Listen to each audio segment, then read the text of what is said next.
Well, what the hell is True Street? All these small tire cheaters out here puppy kicking the competition. Just like this guy.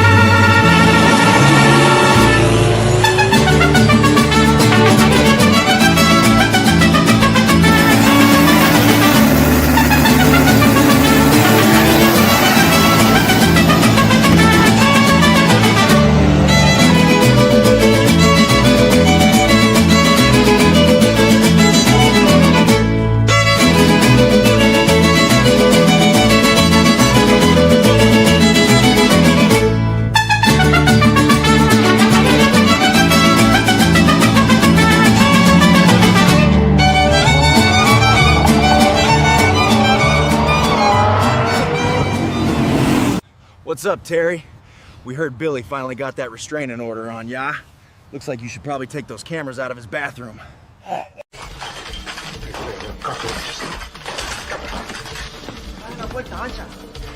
You wanna play games?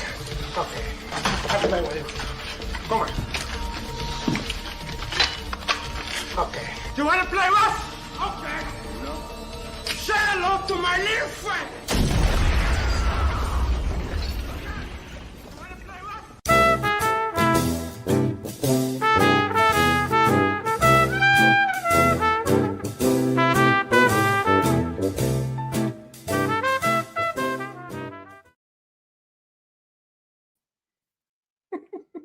This is usually where I get to come on first and warn you guys of all the shenanigans and or lies that Michael is getting ready to tell you. But where's the comments?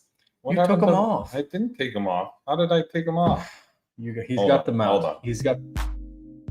First, we need the 70s background music. He's got the mouse tonight too. So look, skeleton. Okay, for Halloween. But where's the comments? We had the comments on before. Oh, here we go. There you go. Ah, they're back. They're not back. You took them off. And I didn't mean to take them off. What's up, everyone? Sadly, today I have to sit beside Terry in his special room here, his dungeon. But welcome. Welcome to Sunday Night Shenanigans. Florida series. I'm now officially down south, so a lot of these lives may end up being like this. So now I can physically mess with this dude. So who's in the chat tonight? I'm sure there's a lot of people. Let's go through here. My man. Emmett's in the house. What's up, Emmett? Duplicate. David Campbell, as always. Madison, Indiana. Patrick Swayze. Patrick. We're back in the motherland, so angry orchards are flowing freely. I can't even talk. Yep, I'm here in Terry's dungeon. It's not a dungeon. It's a well-lit. Hopefully Terry's on time tonight, see? They know it's you that makes us late. That's not how this works. Oh, yeah, Terry did make dinner. He made pasta tonight with... or spaghetti, I guess. What do you call it? Pasta or spaghetti? Yeah, spaghetti is a pasta. Oh, yeah, same shit. Were we late tonight? I thought we were on time. We were pretty good today. I mean, maybe we're a couple minutes late. Yeah, 5 minutes. 10 minutes. Give or take.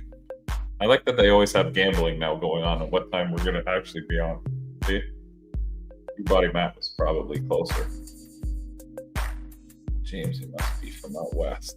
If we didn't have a 47-minute intro. The intro is the best part. That's where I put my best work in. Oh. Oh.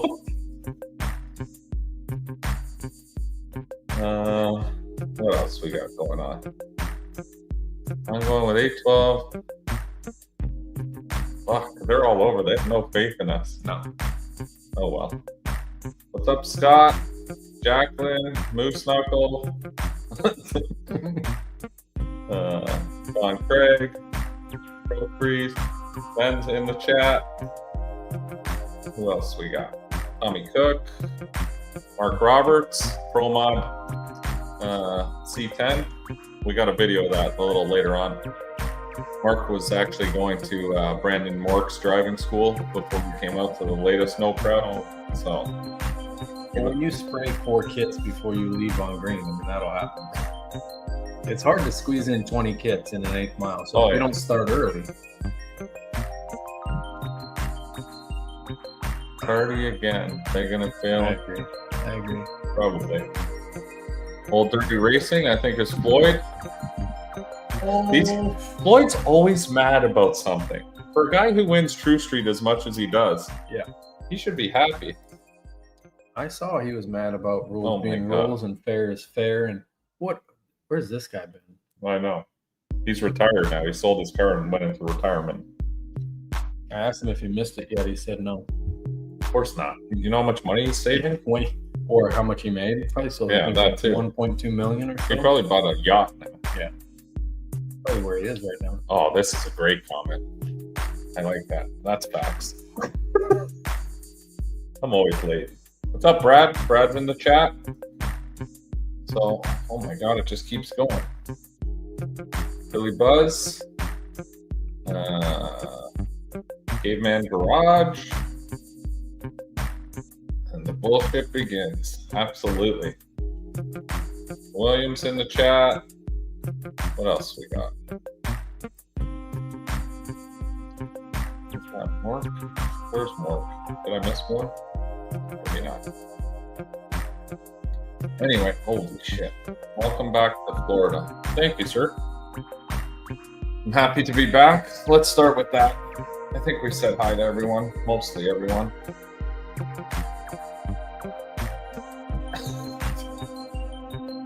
I am. Freshly shaven. Joke's on you guys. I am 15. Robert May. What are you laughing at? Nothing. Oh my God. Fishy He Speed. was at the event, wasn't he? Yeah. Christopher Lopez. Jeremy Morrison. Yeah, I've been through different time. Okay. Here, Let's go back in time. Now that we've said hi to everyone, thank you guys. Welcome. Hope you guys have a nice cold drink. We've got the orchards going tonight and Terry's bootlegger mason jars. So, what has been going on? Well, last time we were on here, what did we talk about last time? Oh, was the Toronto race, but then it got rained out, so they rescheduled. So we went these fuckers. We went back to TMP last weekend, right? 2 weekends ago. So not this. Yeah, last weekend. Not this past. We're still in the same weekend, right? Hold on. Carry the 5 last weekend. Yeah. Last weekend we were in Toronto at Toronto Motorsports Park. Mike Batista held the final. Shit, now I forgot what it was called. King of the North Harvest Cup or Farmers Cup or Pumpkin Cup, something like that. Last Sunday. There we go. You like that background music? That's Terry's, right from Terry's music club. Feeding the ducks. Feeding the ducks. Okay, fine. I don't want to hear it coming from him. They don't He's like in- he's they don't in the like wrong your house. music. Okay, Just change it. we'll switch it for you guys. Sorry. We thought you'd like the ambiance of some background music. Well, you got it turned up to 79%. There we go. Night driving. This one's good. Better? Let's hear what it sounds like.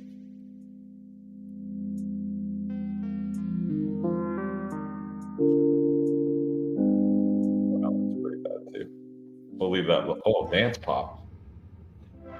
You guys asked for this, just so you know. Yeah, you should have left the original music. No rush. No rush. We'll leave it in dance mode. Okay, so last weekend, TMP. Let's get back on topic here before shit gets out of hand. It's out of hand. It's out of hand already. We got some background ambiance. Oh God. Everyone says you look like you're 12. All right, so TMP last weekend, we decided to go into OG Street to finish the season off with a bang. There was 22 cars in that class. Yeah, my brain, sorry. My brain's fried. It's been a rough couple of days. So, OG Street, we entered in that class. It was open to pretty much anything. They have now completely changed the rules, and now we are completely ruled out of every class except small tire. So, these guys are the music. I can't read the comments. Between that and hearing Gator laugh in the other room, I can't focus. It's the Gran Turismo PS1 sound. I can't. All right, so we entered OG Street. Let's look at some of the classes. See, this is bad when we're in the same room. She's got to go. She's laughing her ass off. I could hear her. All right, OG Street. Let's get back on track. OG Street. She's killing us.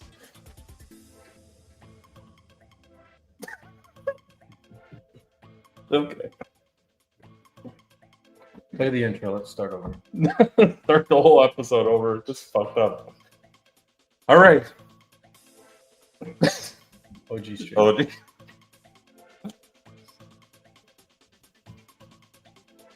Would she laugh? I don't know. All right.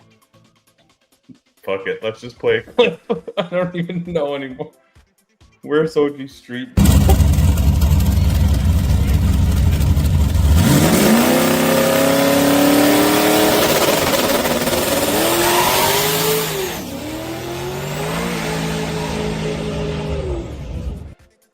I have no idea what that pass was. That was a buy run, clearly from. It was a somewhere. buy run at some point. I just had to click on something. That was. Second. All I hear is dogs crying and Gator laughing in the background. Maybe. So, where the fuck are we with this? We entered OG Street for the 10th time. And yeah, that was a buy run we took. I'm so confused right now. What else was there? We raced Mark Roberts, who went to Mork's school.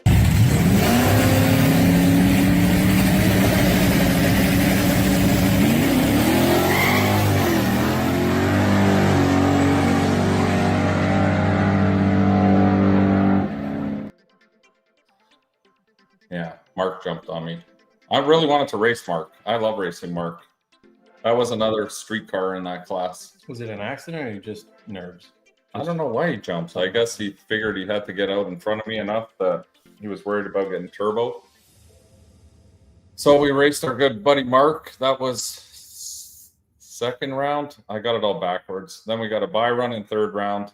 My brain's all foggy. Too many of these orchards today. And then the final, we ended up racing, which should have downloaded, but it doesn't even look like it's here. In the final, we ended up racing that GTR. I have it. I can send Yeah, it. I thought I downloaded. Oh no, that's not it. Is it here? No, it didn't download. Anyway, it was in the original video. We raced the GTR in the finals. That's like a 1500 horsepower GTR deal. Yeah, it was in the intro. It was good. We ended up taking home a bunch of money. I think that was the last time they're going to allow us to race in OG Street. Like I said, now I think he's changing all the rules to more of a street class. I don't know where we're going to fit in now in Toronto, because we were going through some of the rules actually before we got on the show here. And they're starting a couple of new classes, I guess. I think Toronto No Prep in a whole is leaning more towards the street car stuff now that small tire has kind of fallen off. So, so now this year for OG Street, we're going to, I was reading his rules before we got on here. So now the OG Street rules are going to be, it's got to be all steel, all glass, factory location suspension, no parachutes, no aftermarket spoilers, no Lexan windows at all. All-wheel drive cars must run DOT tires. Rear-wheel drive and front-wheel drive may run any tire combo.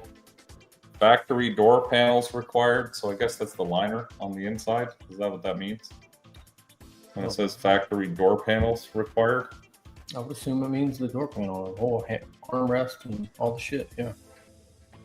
You have to cut it for bars and shit, but Asking for the real video. That was the real video. Oh, not as altered video. I got you. What do you want? I loaded it in there. Yeah, all-wheel drive's allowed. It says all-wheel drive car must run DOT tires. So it needs factory door panels, factory headliner required, OEM dash required, working headlights, tail lights, wipers, and power windows. What happens if your car came with roll-up windows? I guess it just means any kind of windows. Radio must be present, but it doesn't say it has to be functioning. Exhaust must exit past the rear axle, and vehicle must be plated and insured. This is not a race car class. It's for real street cars that can still hit a drive-through, then hit the strip.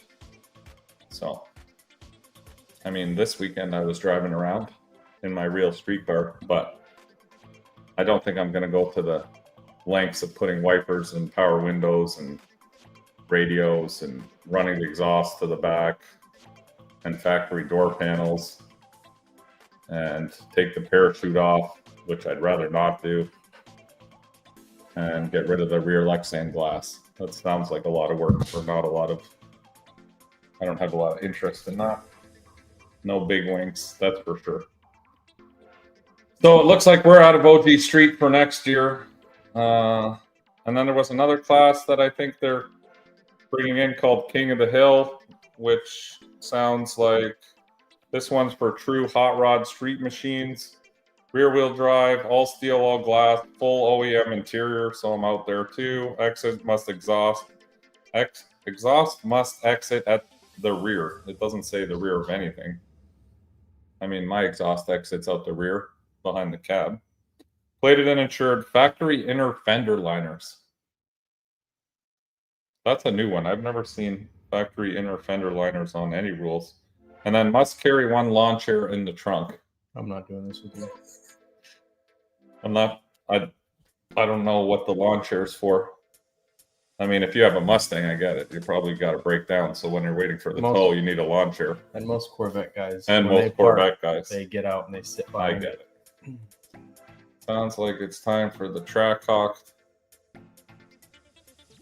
Yeah, I mean, I don't think the only class that basically is available now for the S10 or for my truck will be small tire, and I'm not really interested in running that at TNT anymore. So we may be looking for new venues next year to be racing at, sadly, but it's okay. It is what it is. Promoters got to put in rules that make sense for their classes. I don't beg for anyone to change rules for my car, so we get in where we fit in. If we can't fit in, then we get in somewhere else, right?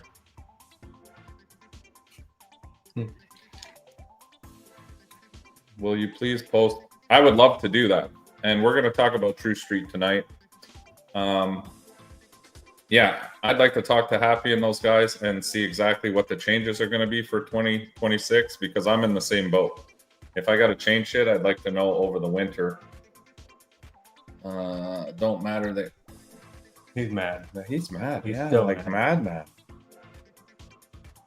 It's going to lose all small tire racers with the direction he's going in next season. The new way of payouts and rules. John Forbes is going to lose all the small.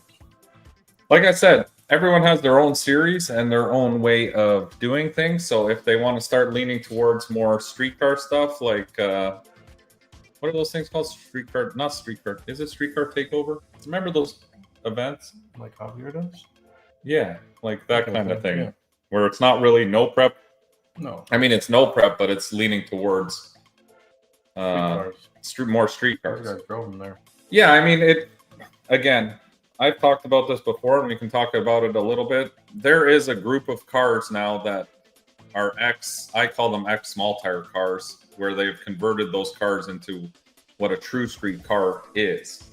So do we want to get into the True Street conversation or finish the round? Let's finish going through all this, and then we'll get into the True Street conversation, because I'm sure, and maybe we'll bring Floyd on. You want to bring Floyd on? His tears are going to be flowing. Floyd, you want to come on for a bit, and we'll talk about True Street stuff in a few minutes. Let me just get through our past weekend here. So OG Street, I figured this is our final chance to get in there, try to win some money for my trip down south here. So I went out and did exactly that. It was fun. I had a great time there. Mike held a great race. There's our boy Mike. There's this slim Santa Claus. Hey, looking good these days. So yeah, no, I had a great time. It was a lot of fun.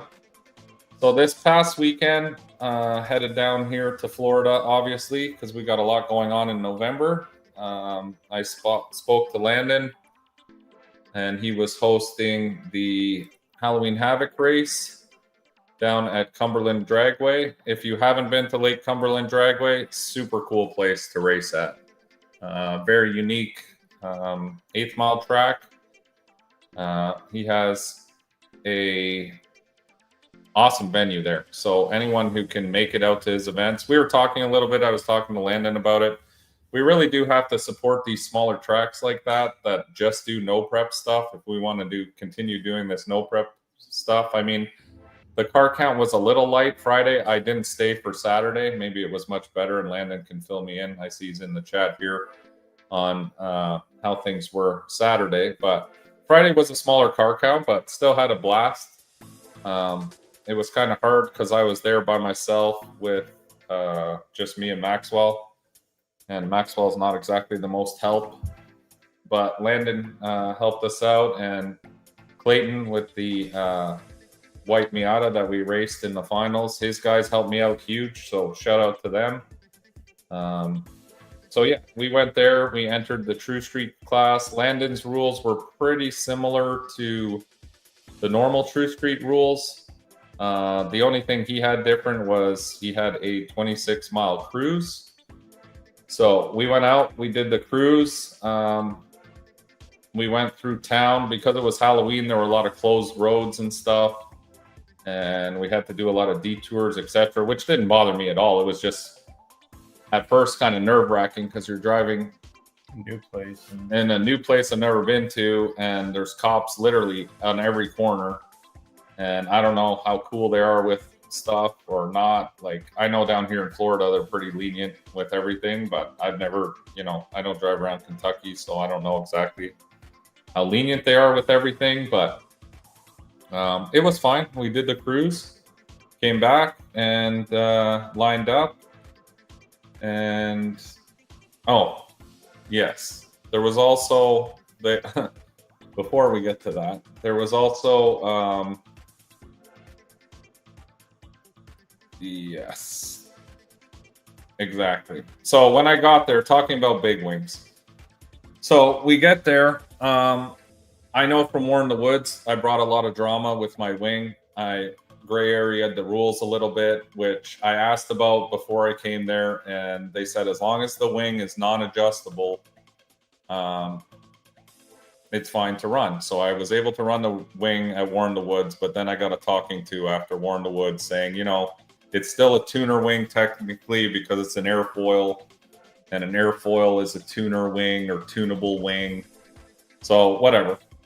I got to Landon's race. I took the wing off. I put it in the trailer, and I turn around and I look at the other cars that are in True Street, and they all have, not all, there were 2 or 3 that had big wings on. So I walked over to Clayton, who was one of them with the white Miata, and he had his double wing going. He had his regular wing, and then he had the tuner wing on top. And I said, what are we doing today? Are we running these wings? Because in the rules, it says no tuner wings. And he said, well, mine's fixed, and I know yours is fixed because we welded those pins and blah, blah, blah. He said, and that guy over there is running one, so let's just leave him on, and we'll run wings tonight. So we went on the cruise, and then as soon as I got back, Landon called me and said someone had protested my truck that I have a tuner wing on again. So I was like, okay, are we doing wings or are we not doing wings? Like, we need to decide because I'm not going to be the only one that takes a wing off and everyone else has tuner wings on their car. Like, so I talked to Clayton and he's like, that's fine, man. If you take yours off, I'll take the wing off. And then we talked to another guy and he was a little more hesitant about removing his because he said, well, mine has no adjustment. It's fixed, but it's still an airfoil. Like, a big wing is a big wing in my eyes. So, yeah. So then back to the pits again, take the wing back off again. Clayton took his wing off. The other guy left on his wing because he said the guy he was racing was fine. Like, this is the problem when you get into these rules is, and why we do tech. I feel like if more people did tech, like even before the cruise, you can walk through and look at all the cars and say, hey, you know, that wing's not going to fly today. And go to the next guy. That wing's not, you know, if your rules state no tuner wings, I hate like that people have to protest it, I guess I would say. But yeah, so that's how it ended up being. The other guy who had the big wing on his car ended up jumping, so he was out first round anyway. What's going on? So into first round we went. The wing drama was over. We took the wings off. Everyone was wingless. And this was, where are videos? This was our first round.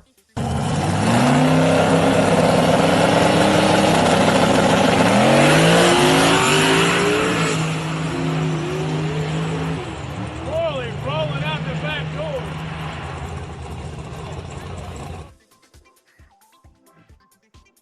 Okay. A problem I see now that I didn't even think about, I also believe it says you have to have all body panels on the car, and that Mustang certainly did not have a hood on. Well, so I think this is what's starting to piss off Cruise Street people is the rules are not enforced, and I know Floyd is pretty pissed about this stuff. And I think rumor has it it's Floyd's the one that protested your wing there. he protested me from another race. Yep. Oh, that's amazing. Yeah. Paul says he emailed it over. Oh, he emailed the protest? Yeah. He emailed it in. I mean, Makes sense. it does make sense. Can you invite Floyd to this? I can open my messenger and I Hold on. don't know. Do you even have him on here? I mean, just type in. You typed it in. I definitely. See here. Look, he pops up right there. Okay, so we click on that. Hold on, Floyd. We're going to invite you on here because I want to hear what happened this weekend once I'm done this. Yeah, but I need the how do we... You get it from here first. Yeah, I know. Here? Okay, no. Yeah, this is... copy. All right, guys. It's our first time. It's our first. We're noobs. Terry's got these computers like tied in to other computers. It's not a big deal. There we go. Okay, that's done. So first round, super sketchy. Like I said, I've never been there before. Truck went a little bit towards the wall. Had to pedal it twice. Are you leaving? Yeah, I'm on here. All right. Floyd's coming on, so you guys can take over. Good. Yeah, the track was a little bit sketch. I went towards the wall, pedaled it a couple of times, but the guy beside me blew the tires off, so I got lucky this first round, and we moved on to second round. I forgot to turn the data logger on, so for second round we had no data. And hell, Venom, and I don't see. Yeah, I mean, I don't really care, wings or no wings, honestly. I'm fine with either or. We ran no wing there. Was it a little more unstable up top? Sure, I guess so, but I've been running no wings for years now, so if they're gonna tech for rules, they need to tech for safety and get rid of those hacked cars. Fuck-hearted. Oh, that's Dylan. Half the shit driving. Yeah, I know. Florida is a unique place for that. So we move on to second round. We ended up drawing this yellow car. like I said, I didn't really get any data from the first pass because I forgot to turn on the data logger. Being by myself there, I'll tell you, I hate racing solo, like 100% by myself, because I got to get out, check the air pressure, put the ice in, get back in the truck. I had no one there to pour glue for me. Luckily, Clayton's guys. What? I had something in my eye. Yeah, Clayton's guys helped me out because Terry's fucking useless. So Terry was sitting at home telling me, "Oh, bro, you got to get ready for next round. What's taking so long?" He wouldn't even fly me in. Yeah. So this was second round.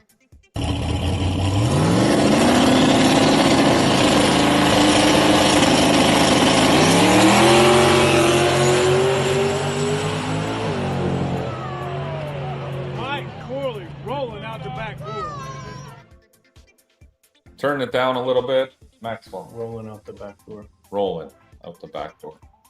I will say that track, the shutdown is a little short when you start getting into some mile an hour out back. When you're doing 105. Yeah. I mean, it's sketchy. I think it's just my truck is heavy. So I had to jam on the brakes a little bit. I probably flat spotted those tires a touch in the front, but it was fine. I just didn't want to pull the parachute because, again, I was by myself. That just added even one more factor of shit I had to deal with. So no shoot, just rode the brakes out, and we moved on into the finals. And the finals was against Clayton, and Clayton's guys. Luckily, we didn't draw each other before that. Clayton's guys were helping line me up and pour the glue. So I asked Landon if he would help me out, and he helped me out a little because they had to help Clayton. And we raced Clayton before at War in the Woods.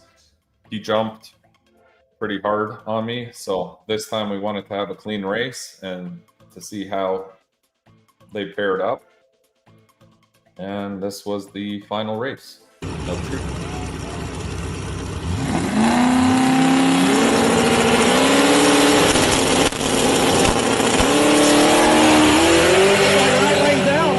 Oh, he had a pedal. Man, he was in there. Looks like your little truck's probably your winner on that one. Jake seems to be excited. Left lane is your official winner.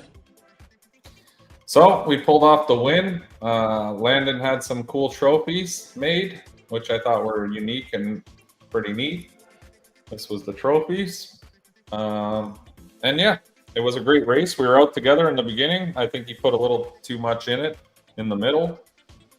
It was cold, so I just stayed conservative. I just wanted to go A to B. After that first pass rattled me a little. I had it a little too spicy. So the track was good. Like the 60-foot was great. That's why we both left so good. But once it transitioned, you had to be pretty smooth with the power, I found, over the transition. So we got lucky and pulled off the win. So that was nice. Got some travel money. Gave some money to Clayton because he helped me out and all that stuff. So I always think it's nice to give someone something if they're cool. don't click on that. I see how quickly you're willing to put that up there. What, this is my son. Nice You to never meet you. met met my son? My name's Terry. Nice to meet you. So yeah, it was great. It was great to get a win. We're on a bit of a streak now with the True Street stuff. That's 3 in a row. But Nothing like Protest Floyd's 10 in a row or so, though. no, nothing like protest. Is he down I there? don't know if he's just voice or if he's... Are you on here? No. Yeah. Oh shit. No picture? Are you on the wanted list now because you protested too many people? There we go. Oh shit. It's better without the I picture. figured he had no pants on it. No, I'm just kidding. What up? How are you? How's it going, buddy? Well, just out here in the garage, cleaning up a little bit. This is the real True Street big hitter. The man. We're the little fish. This is the piranha. We look at his schedule and then we go Yeah. where he's not. He said, I said, hey, you going to Cumberland? He said, no, I don't think. Okay, write it down, Terry. We're going to Cumberland. Yeah. Now, we went down to Natural Bridge, Virginia this weekend. Okay. So, and why are you so upset this weekend? I mean, it was extreme street rules. So, I mean, in the in the rule set, it said that you have to have all body panels, blah, blah, blah, blah, blah. Going to do a 20-mile cruise. We get there and pretty much get localed by the homies, and no hoods, no cruises, this, that, and the other. And it was what it was. I mean, I was there anyways. I was racing. So we end up beating a pretty gangster nitrous deal car first round. And then I raced Dakota with the S10. I think he's from like North Carolina, I believe. And we shit a fuse. So Is that the young kid? Is he a young kid? no, he's Blue S10? Or no? it's a red one. I could probably send you the video after we get done or whatever. All right. You're thinking of But- the step one? The one I raced at Dig or Die, the young kid. He was cool. Nah, he's probably in his 30s, I would say. Oh, okay. TJ Barnett's his buddy. Okay. He has a black hatchback deal, LS turbo. So, So- speaking of True Street, I made a comment today on Facebook about these cruises. And I'll tell you my theory about all this stuff. Number one, cruises are the most annoying thing as a promoter to deal with, because unless you have a map that you've given people, for example, we went on a cruise this weekend and I have no issue cruising the truck. But slowly you start getting separated between stoplights, and when you're not from that area and you don't know where the fuck you're going, it makes it very hard to go on this 26-mile cruise when everyone gets separated. And now all of a sudden I'm sitting at a set of lights. The guy I was following is completely gone. I have no idea where I am or where the track is, or like, obviously I can go on my phone and get out the GPS, and this is exactly what I did. And I GPS where the track was, and I just made my way back to the track because I'm like, I don't know where anybody went. I'm not from this area. Like, I don't want to just start driving around. It's not that you can't cruise. It's just from a promoter's point of view, it just adds an element of bullshit that you have to deal with. And all these True Street cars, like, in this day and age, how many cars have you ever seen get eliminated from a cruise? I've never seen one get eliminated from a cruise. I think it's the biggest waste of fucking time on the planet, because all these guys who are on True Street can very well cruise. And everyone on my page was like, oh, you need to have a cruise. You need, for what? It's not going to do anything. It's just now another element that we have to find somebody to take people on a cruise.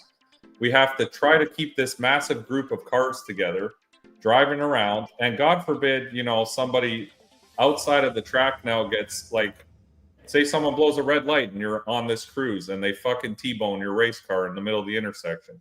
You know, it's just, it's one element of shit that just adds more layers on top of your event. And I really don't think cruises change a goddamn thing in True Street. I think it's complete bullshit, honestly, myself. Well, the guy I was racing, he was a nitrous guy, nice guy. I mean, I didn't have nothing against him. He had a unit of a car. It was a big, small block nitrous deal, and I'm sure his fuel is not cheap. So I understand like why he doesn't want to do it, because like it's expensive to run them cars. And I mean, it's expensive to run any car, but my point being is, I don't really think in this day and age when people are like, oh, you have to have a cruise, that proves it's. Then let's change the thing from True Street and let's just call it fucking small tire retards. You know, small like, tire green. Whatever. Just call it whatever you want. Call it fucking Green Frogs Racing and just fit in that rule set. Yep. I think so many people now with this street thing, because I was reading through the comments, because I said, what should we do? A cruise or a 15-minute idle? And people are like, oh, there should be a 40-mile cruise and you should have AC and heat in the car and all this other shit. And I'm like, that's a daily driver class. I think as soon as people say True Street, they expect it to be like, you know, like a Camaro with an intake and exhaust. That's a True Street car. That's not what the True Street class was designed for. That's what daily drivers designed for. When you have Extreme Street, True Street, those are guys who can't compete in small tire. Like, that's the reality now. You limited it with a DOT tire, which is harder to run than a slick, especially on backside stuff. You know this. You're always going to go slower than you would on a DO5 or something like that. Normally. Some people maybe not, but I do. I don't see the point of this cruise. I would rather personally, if we're worried about cooling systems and alternators and all that, then I'm down with the 15-minute. I would like to see a 15-minute idle before everyone goes to the staging lanes. You fill up your fuel, you fill up all your shit, start the car, let it sit there for 15 minutes. While they're sitting there for 15 minutes, a tech guy can walk around, make sure all the cars are to the rules. So at that point, if they don't like your big wing or they don't like, they look inside, you don't have 2 seats, they can bring it up while it's sitting there idling. Yeah. And then right after that, everyone starts racing. Just have the whole class there idling 15 minutes, because I feel like if your car's not true street or whatever, it'll overheat idling more than it would driving around.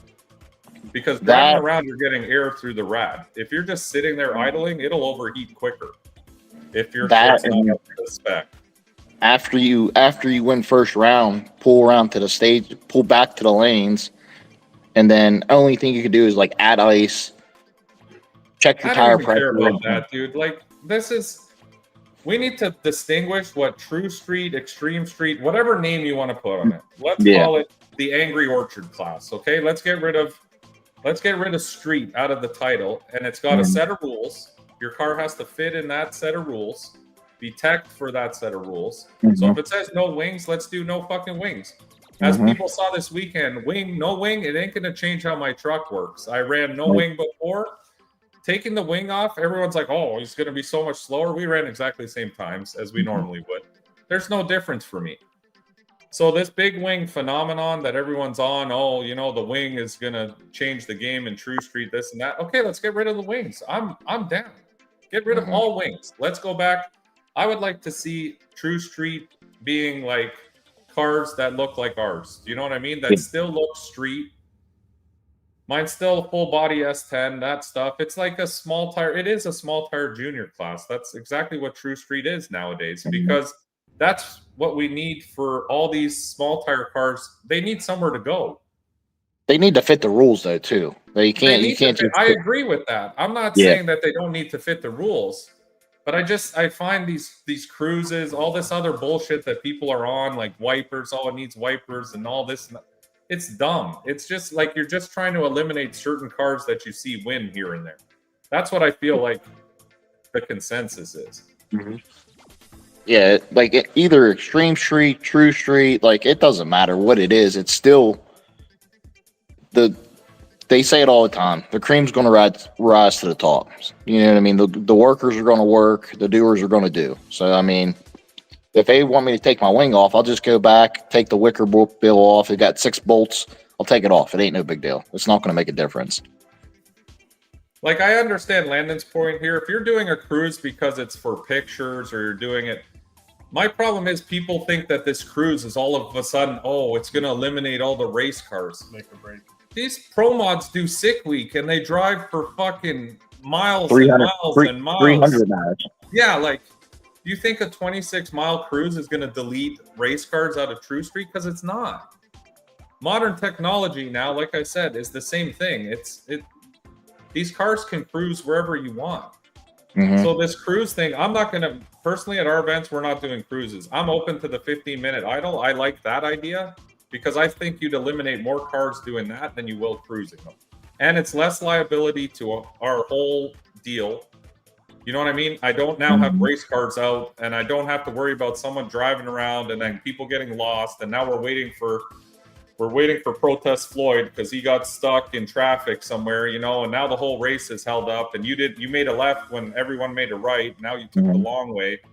Like the cruise to me is just a fucking nightmare. It's a logistical nightmare. Yeah. That was kind of, I understood. And then I got hot-headed. I went up there and spoke my mind. And then after I cooled down, I went back up. I'm like, look, I apologize. Why are we going to have a set of rules if we're not going to follow them? My only point is, like, if it's in the rules and then the guy, he was nice. He's like, well, I just kind of just copied and pasted somebody else's stuff. Well, you still got to follow the rules. Like, I don't know. It was what it was. I agree with you 100%. And I think a lot of people, and this is no offense to anyone or their events, are just lazy and don't want to do tech.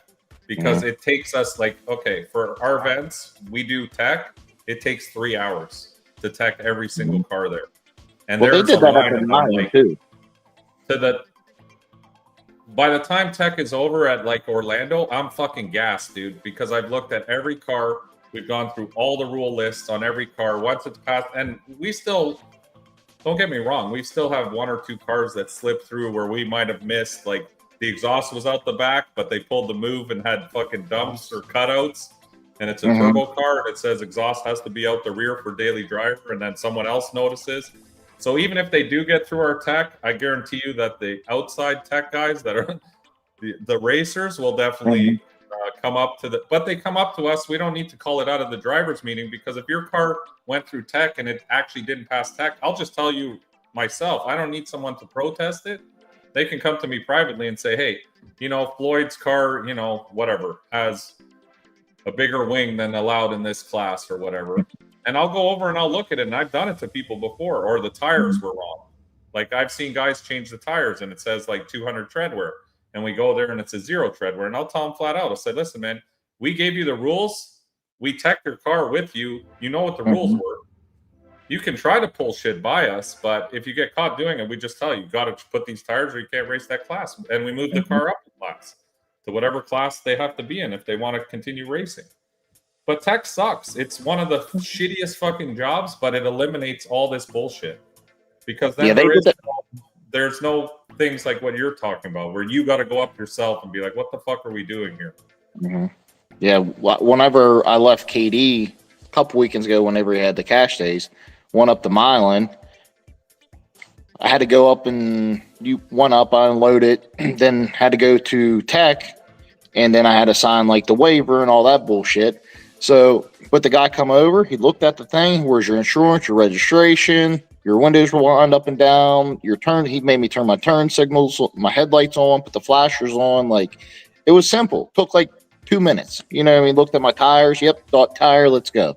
Like, it's not, I mean, the rules aren't that extensive in our classes, you know what I mean? Just a tire, a cooling system, charging system, let's go. I agree. I would like to just see one set of rules. Again, these big wings are a new thing that needs to be addressed.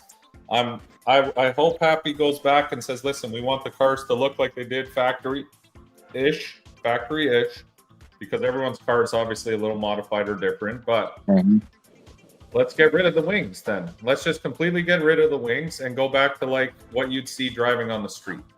I know I have turbos in the back and stuff, but that's not, you know, it can still be street driven. And I honestly would like to make my S10. I was talking to a buddy of mine about it. I'd like to get a bed cover now. I want to lower the turbos. I'd like to make my S10 look back like, or just like an S10 would be that you'd see on the street. And I'm fine with that. I think in the spirit of the class, I guess you'd say, that would be a cool thing to do. Let's make the cars look more street. But people got to stop with these titles all the time. As soon as they hear a title like Modern Muscle turned into the biggest fucking shit show in Canada because there was a guy with like a 90s Camaro in there dominating. And they're like, that's not modern. The modern should be modern. The only thing that mattered was the title, modern. The car fit the rules to the T. It was Modern Muscle was basically a daily driver class, but everyone instantly to the title. Oh, it says modern. It has to be a car that's 2020 and up or some shit. And it's like, just put your shit in the rules. Don't concentrate so much. I know it says True Street, but if the car fits the rules, all the rules, that's it. It fits that class. It doesn't matter what you think a street car is.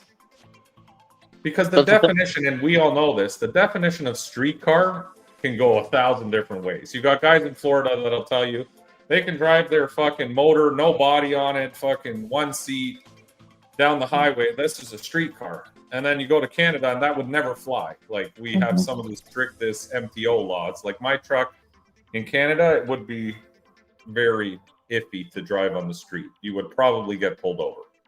I mean, and that's what the promoter said in Virginia this weekend. He's like, the one town, he's like, where are we going to drive to? I'm like, I don't care where we drive to. Like that, The track actually, there's a dirt track, and then there's actually a whole like circle track around the drag strip, like not a racetrack, but there's a road that goes all the way around the track. I was like, why couldn't we do like 10 laps around this track? You know what I mean? Like, it's not going to hurt anybody. Just cruise around it, get all the cars just to follow each other, do 10 laps, and you could do that, or idle or whatever. I mean, it doesn't matter to me, but he said It doesn't about matter that. to me either. If that's what we're trying to do, like again, for the spirit of the class, you just want to make sure that you don't have guys in there with 2-gallon fuel cells, trying to be real race cars. That's fine. Like I said, I think it's harder for cars to sit in the Florida heat idling for 15 minutes if they don't have a proper cooling system than it is for them to drive. Because when I drive my truck, and I'm sure you notice with your car too,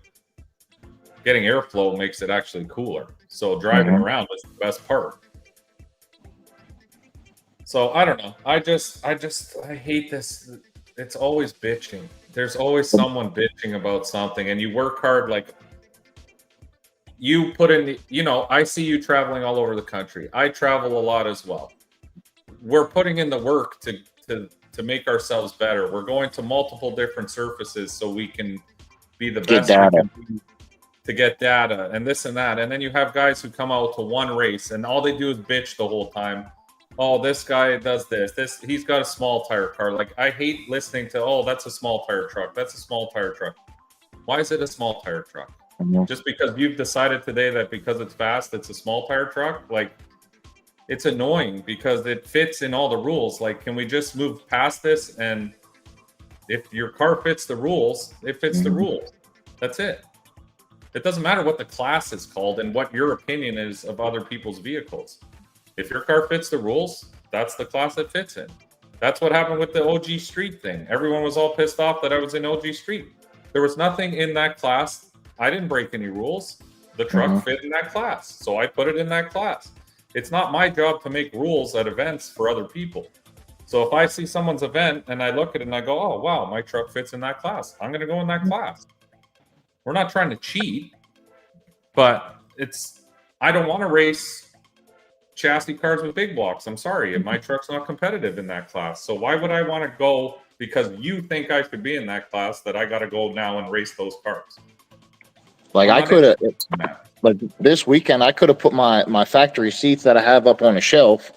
If I would have just put my factory seats in there, I could have raced daily because there was like nothing about it really an exhaust. As long as it had full factory interior, a DOT tire, like this, that, and the other. Like, I could have entered that if I wanted to. If I just wanted to swap seats, that take 10 minutes. But I'm like, why am I going to do that whenever I can go into Extreme Street and actually race cars that are at my level? Like, I'm not dominating shit. I get lucky. The luckiest man on earth. Yeah. Did you know you met him? He's like the Modelo guy or whatever. The luckiest man on earth. Did you get an upgraded rear end yet? I have an 8.8. I saw that Tin Soldiers hat. I was wondering if you Oh, it's like Jason. me. 8.8s are the way to go, man. You just got to keep a full shelf of gears. I've been lucky. So yeah. You know who hasn't? Again, well, we agree. We just said he's the luckiest man on earth. But you know who hasn't been lucky? No, I've destroyed a lot of gears. What does your car weigh though? With the weight, like 3350. Oh, so we're close. Mine 3480. Without weight. Then I add another. So mine's 3580. I normally add 100 pounds. But I got my other Wang. I'm gonna get that on there and take some more out of it. They must hear the music louder than us because I don't hear music at all. But look, we can shut it off.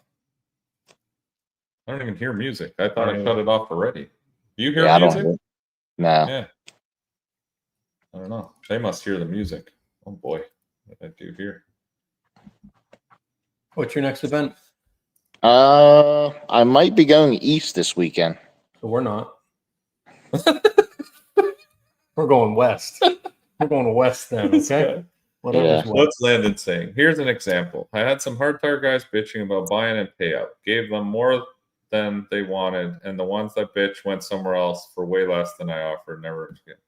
Yeah, that's the thing. In racing, You can't please everyone. I have learned that valuable lesson. Always. There's always going to be people bitching. It doesn't matter. And people probably say that about me too. They go, look at this guy. He's always bitching about something. That's I'm just angry. the nature of the beast. There's two things you learn in racing. Number one, no one ever loses. It was always the car broke, the tune was fucked You up. blow a fuse. I blew a fuse. No one just flat out says, "Hey, Oh, just I got my lost. I mean, ass I kicked." lost. We got to the end of the track. I turned the key on, turned the key off, turned the key on. I'm like, fuel pump's not working. So I drifted all the way back to the truck, checked the fuses in the cockpit where the ECU and everything was. All that looked good. So I popped the trunk to where I just used the factory Holley fuel pump relay to power the relay for the pump in the back. So I go back, pull the fuse, and it was like melted. I'm like, oh, there it is. Like, No, I and know. I'm just we're I just playing, but I and love seeing the posts every Sunday. It's on Facebook. It's all the winners posts, and then it's all the excuses posts. And I'm Well, guilty of it too. I'm the same guy. I'm like, oh man, I would have won that one, but fucking tranny took a shit. Or, you know, racers have the that's hardest what, time just saying, hey man, that guy just fucking walked out my life and I shit the bed. oh, that's what and I even said that. I'm like, well, I suck again. Like, I mean, I got to the point this year that like when I lose, it's hey, it is what it is. I can't win every weekend. It would be nice to win every weekend, but I mean, and I lost to Dakota. I can't remember his goddamn last name. Like I said, met him at Kentucky at the street. That's when TJ beat me in the semifinals, and then I lost to him there. So them boys got my name. So, but Hey, we're gonna go you to can't win them all. That's how it no. goes, and that's the beauty of racing. Sometimes, like I said, you can race someone like I could be lined up beside Casey Max and he jumps. You know, like that's Mhm, just on paper. You're like, I'm so fucked right now. Like, there's mhm. no chance I could throw everything I got at this poor little truck, and it ain't even gonna do anything. And some days you're just lucky, and racing is a lot of luck. I've said this Mhm. before in some of our lives. I've seen guys sail through The whole event. the whole event and they get comp buys. They get like, it's just like Mhm. the moon has aligned that day for them and everything has gone in their favor. Even War in the Well, Woods, like, two of the guys jumped on me. You saw that. mhm. I didn't even have to race two people. Yeah. What I And I'm was sure one of them probably would have beat me, in all fairness. I got lucky. And then I didn't get so lucky with fucking Jimmy Hill. Bastard. But it was his day. He ended up winning the whole thing. well that big block Nova that was there. Like, dude, he was out on me. I was just like I chattered the tires through the 60-foot. He got out to about the 330 and his car shut off and I went right past him. Like it honestly does take luck. It's Yeah. 75% luck and 25% skill. I promise you that. For some people, yeah. Oh my God. No, there's some guys who are very seasoned racers that normally do well. Like even at Cumberland, I thought Casey Max was going to win that deal on the backside for sure. He didn't end up winning it. I mean, it's just you can be the best in the world, but sometimes people just have good days. Like That's their right. shit just Consistency. works that day, and they're consistent and everything. Yeah, And that's Mork has had the field covered how many times, and how many finals has he given away by jumping? Mhm. He's probably And given like away 50 grand. and like you said, it's about making passes. Like I've went through so many sets of tires this year just because like going rounds and like I already need a third set of DR3s. I'm in that since they came out in a couple months ago. So That's the thing, though. See, guys who travel, you've got to expect that they're going to be better than you if you just sit at one track. Okay. Like here in Florida, I know there's a core group that races at Immokalee, for example, right? The local track here, small 8th mile track. He's going to get me in trouble again right now. Yeah, I will. No, I won't. And they are extremely good at this track. Like they will get down that track. They are consistent like bracket guys. So when I come out of town here, I normally get my fucking ass handed to me yearly. But they don't leave that track. So you take those guys and you put them in a different surface, game over. Where you and I are more consistent because we've been to so many different places that we know, like, if I go out on some road out here, I can say, hey, I know exactly what tune-up to put in this to go A to B. Where they have no clue on what to do. They're like, I'll put in this, I guess. It works at the local track. Yeah, you look at the surface, you're like, that'll go 145, 60 foot. And then you kind of can build off of that, So we're like, some people were like, I'm just going to throw all the boost at it and hope it's 6. Like, See what happens. But that's what makes, if you notice, the guys who are always in like that upper echelon of whatever class racing they're in is normally guys who travel the most because they get the most experience in different environments. Ryan, like even going to Lake Cumberland Devin. there, I've never been to that track in my life. First time ever going there. But I can walk the surface and already know what kind of tune-up, you know what I mean? Basically what I need to do in order to go A to B now. And that's just because I've been to so many different places that I can combine the knowledge from, okay, it's similar to this place, a little worse, but it's better than this place. So we're going to go somewhere, we're going to mix it up a little in the middle. And it normally works and goes A to B. Knock on wood, I think this weekend was like my 20th race weekend. And only one race all year I went out first round. And that was whenever I had the twin turbos on it. And I went to the backside of Quaker, one of the Chris Lane's races. Yeah. And I drove out. I already knew the car wasn't working. I drove. It was on the 4th of July. I drove out. I told a bunch of my buddies, I'm like, look, when I lose first round, I'm leaving. I literally drove out and was back home. It's a 2 hour and some change. I was back home in like less than 6 hours. Drove out. It was like 2.5 hour drive. I showed up right before chip draw, raced, and the guy ended up winning that I lost to. And I drove straight back home. They're like, a couple guys were like, where are you at? I said, I told you, I'm fucking leaving if I lose first round. I'm tired of this setup. Like, it was bad. Trust me. I was saying the same thing. When I got to Cumberland, I was going to just call out. I looked at all the guys in True Street, and I figured Clayton would be the fastest. And I said, you know what? Should I just call Clayton out first round? That way, if he beats me, I can just jump back in the truck and keep heading south towards Florida so I don't waste time here, going rounds or whatever. And then I walked over to him, and he's like, fuck, no, you ain't. And I'm like, oh, all right, we'll just run it then as the chips lay.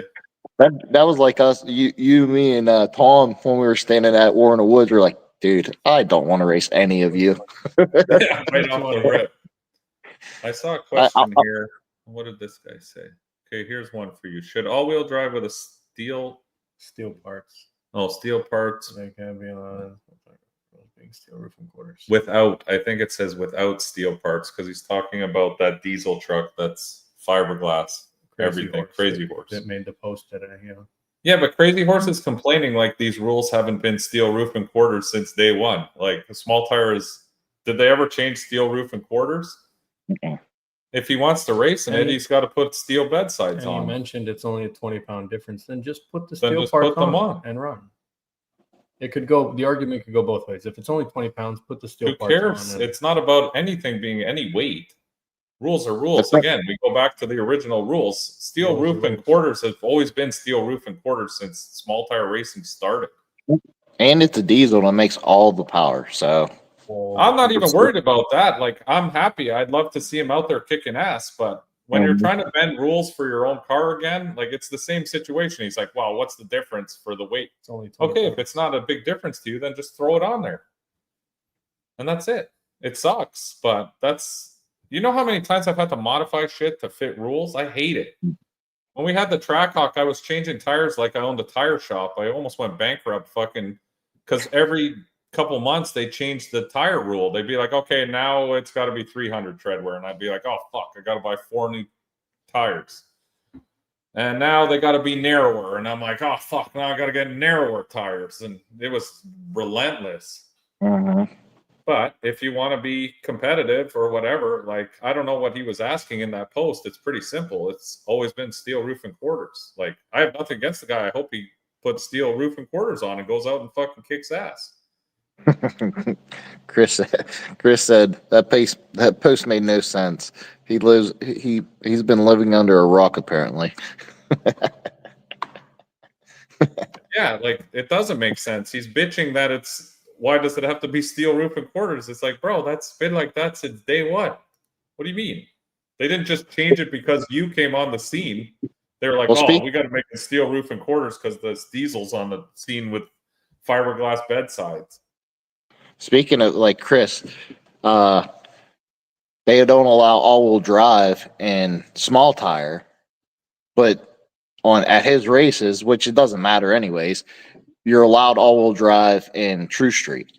So like Mike Bandy and like them type of guys, they're fast enough to run with small tire guys, but they're not allowed on small tire, but they can run in True Street, which makes no fucking sense. Yeah, I don't know. There's a lot of funny business with rules. I mean, I hate rules. I wish we could all just race no rules, but there's no way to do that. Like, I don't know why everyone, and I've been saying this for years, nobody wants to run what you brung class. It's like that's the devil. Do you know what I mean? Like, why don't we make run what you brung a fucking cool class now? What's wrong with, it's almost like people need to puppy kick in small tire to feel special. I don't know if that makes sense.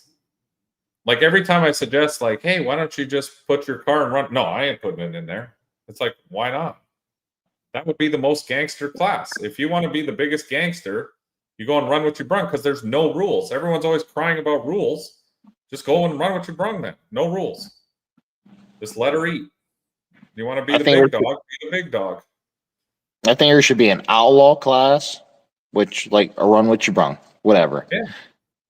That's it. Then like OG 28s, like a True Street, Extreme Street, a stick shift, and hard tire. Like them classes. I think there's specialty, like there's the core group. What you said right there is a good core group, but certain places like our tailgate stuff normally does good down here because there's a lot of trucks. So they like the tailgate stuff. I like tailgate races too. I mean, it's because you puppy kick it. No. Thank you. That's not true. There's a lot of fast trucks. We got a lot of fast trucks down here. Yeah. I'm not going to say a puppy kick anything in tailgate. Not That's here. for sure. Not here. I just like tailgate because I don't have to race fucking Mustangs all day. Yeah. It gets, yeah, exactly. Fucking dime a dozen. Every no prep you pull in. Fox body, Fox body, Fox body, Fox body, Fox body. Factory race cars. Body. They work. They work. I get it, but it's fun to race people on the same platform. I guess that's why I like tailgate. Run what you brung is usually king of the kiddies class.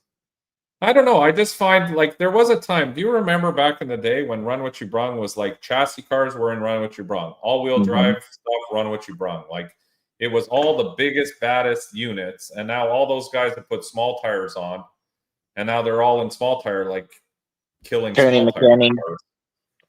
Like them type of guys. Like they were all big tire guys, and then why can't we build up a Run What You Brung class that has 10 grand? On top and put all those killers together in one class, and then we'd still have small tire for the rest of us peasants.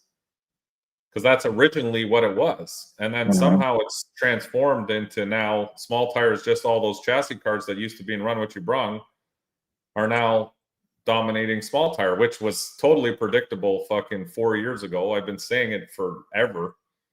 And they're like, now so-and-so's Mustang won, and this guy's, I'm like, okay, but the writing's on the wall. People are just going to start building chassis cars for small tire, and they have. Yeah, like even like Dean said, like Run What You Brung was the class, the gangster class. So whoever won that was the baddest dude on the property. That's what I'm saying. What happened to that? I don't know. Everyone now, you tell them to go and run what you brung, they look at you like, no, I ain't fucking going to that. The class is dead. It has like 3 cars in it.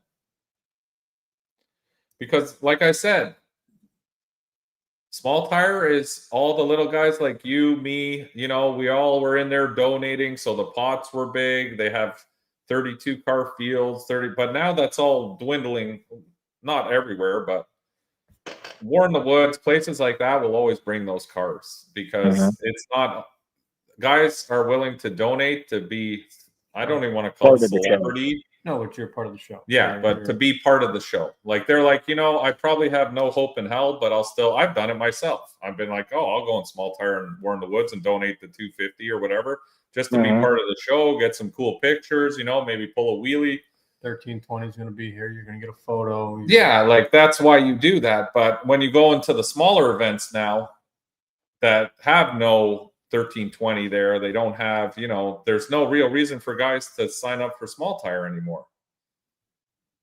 Because it is a donation. Like, they're not looking. I was watching the Small Tire guys, even at Cumberland. I don't think I could hang with those guys. I know what a couple of the cars speed were, but well, just watching their passes and knowing what I was running, I was like, yeah, like I'm out of that league now. I'd love to race Small Tire. I can't compete with those style of cars. Well, your backside was probably, I would say, probably little less than 10 mile an hour fat, like from the slip that you showed me at Warner Woods, about 10 mile an hour. I know on the front side. What's that? You're saying mine was off by 10 mile an hour from Small Tire? No, I'm saying your backside there was probably 10 mile an hour slower than what you was running at Warner Woods. Yeah. Oh yeah. Yeah. Easily. It's pretty slow. It was slow. So about 115 on a good day. Yeah, on a good day. Front side. All-wheel drive is scared to run front side. Yeah, because they don't have the advantage there, obviously.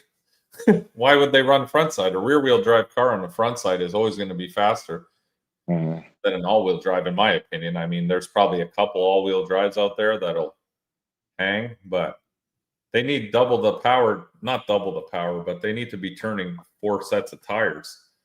And when slip isn't a factor, obviously rear-wheel drive is easier to turn. It's expensive to compete in small tires, so you have to make a car fit True Street.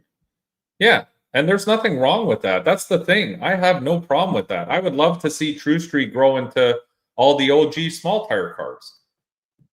Put those stipulations in there. Put factory firewalls. Put full interior or whatever, like our interiors. Semi-full interior. Make them look like cars again, but I think the daily driver guys are the guys who are always crying in True Street. Like, they should be turning their cars into the daily class. Because True Street is going to inevitably be small tire junior. Like, we have nowhere else to go. It takes minor modifications to take an OG small tire car and make it a True Street car. A lot of the methanol guys just have to change over to E85 and the rest of the car is probably in the rule set, right? E85 and intercooler or something, Yeah.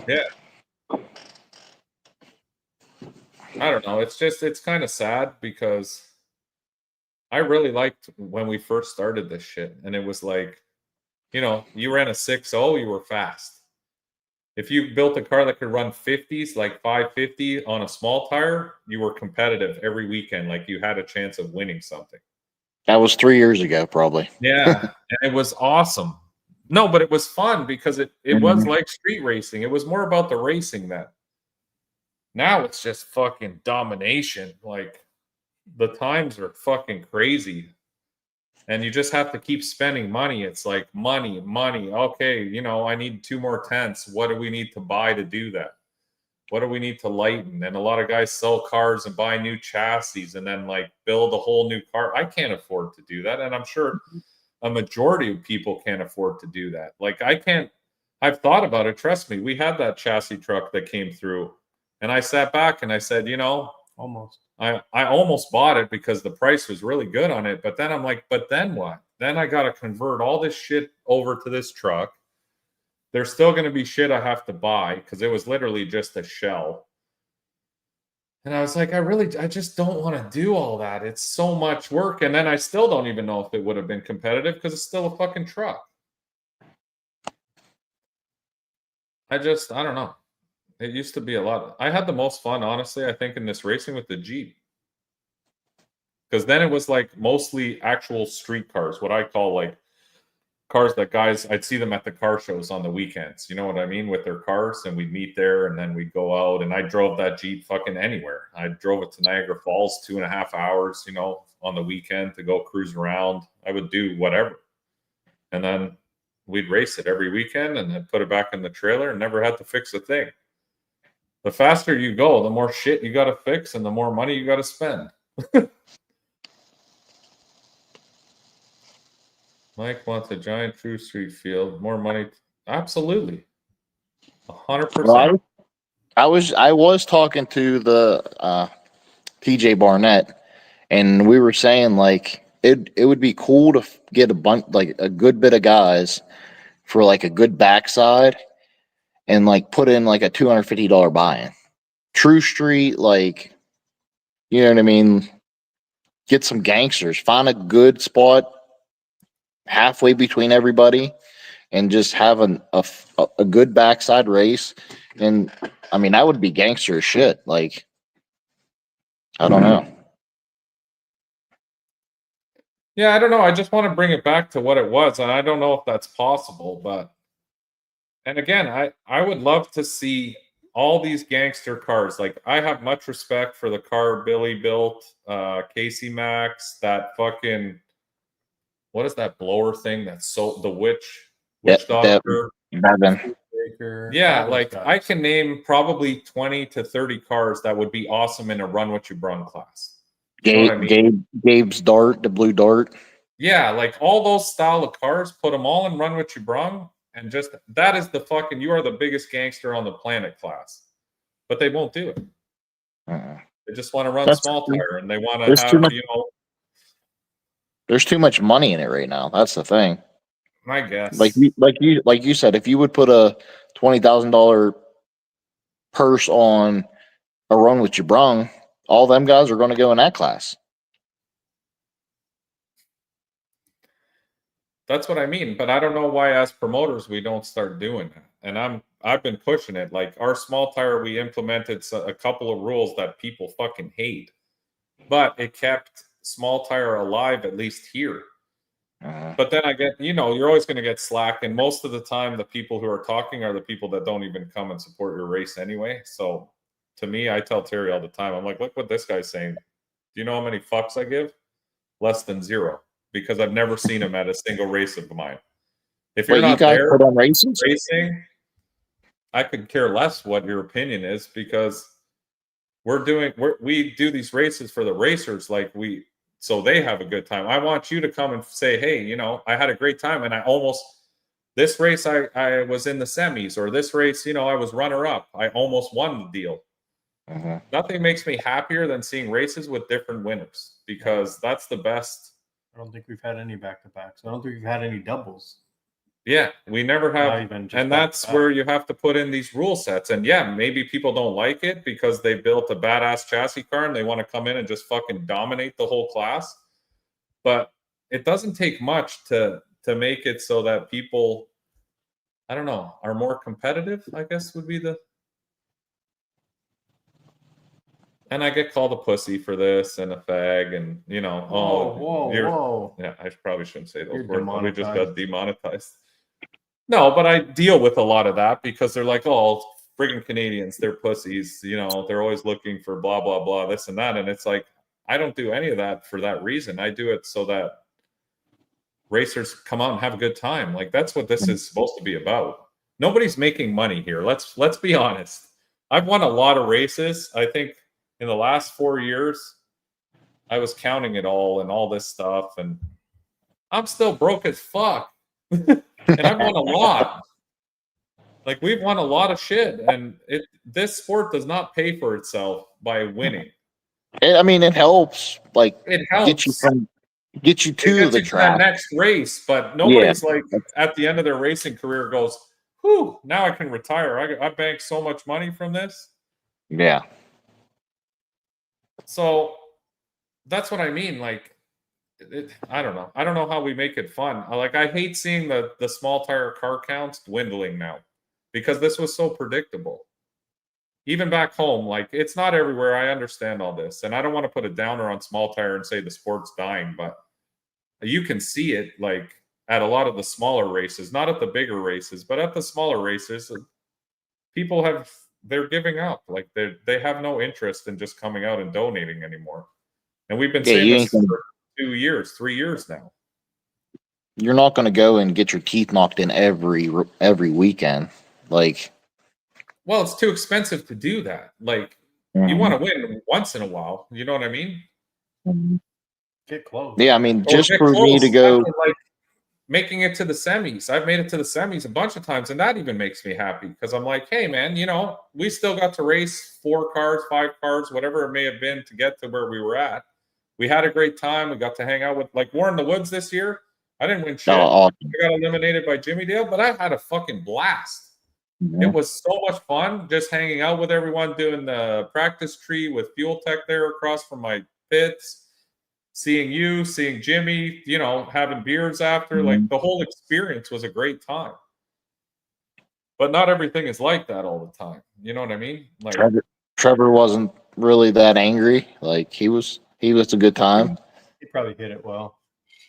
he was pretty angry. When he came back to his trailer, he looked like he was going to pack up and leave. But well, that's because I gapped him. oh, now you're really going to make friends. Yeah, like, we couldn't even get 10 small tire cars to run for $5,000 back home. They were trying to do a shootout recently this week on a virgin surface this week. There were 3 small tire cars signed up. That was it. Like, that's the shitty thing is, and now all these promoters, at least back home, are going, well, fuck small tire. Now we're going to go like hardcore street. Like, we're flipping it completely the opposite way and like daily driver racing. Everything is going to be like daily driver now. So again, now you spend all this money on this car and my truck's now in limbo. I can't even go race locally anymore. They got the biggest class they've got and try to force you into small tire. Yeah. I don't know. It's shitty. I'd love to see a change. I wish we could all come together and come up with a solution. But again, I want the rules to fit my car kind of thing. And that's it. If you're doing it to win, yeah, it's true. All chassis cars should be called big gangsters. Yeah, like even Billy stuff. I miss, like, he doesn't race the S10 and shit anymore. Now he's all about the pro mod life. He's got the Nova and the Camaro. And I mean, I understand it from his point of view too. How do you go from a car like that Camaro and jump in your S10 and run, like 5/10 slower? It must feel pretty fucking weird. No, he's building it this year for True Street. No, which I understand, but again, he's going to have to hire drivers now with all these cars because how's he going to compete in 4 different cars? You know what I mean? And again, I think once he starts racing True Street with that S10, he's not going to be about that life, honestly. I feel like once, it's like anything. I've evolved from street cars into semi-race cars into now when I drive something that's slower than my S10, it feels so fucking slow. I mean, it's still fun on occasion, but it's hard to jump that drastically between vehicles because everything feels slow. OMG. Oh, Old Man Garage.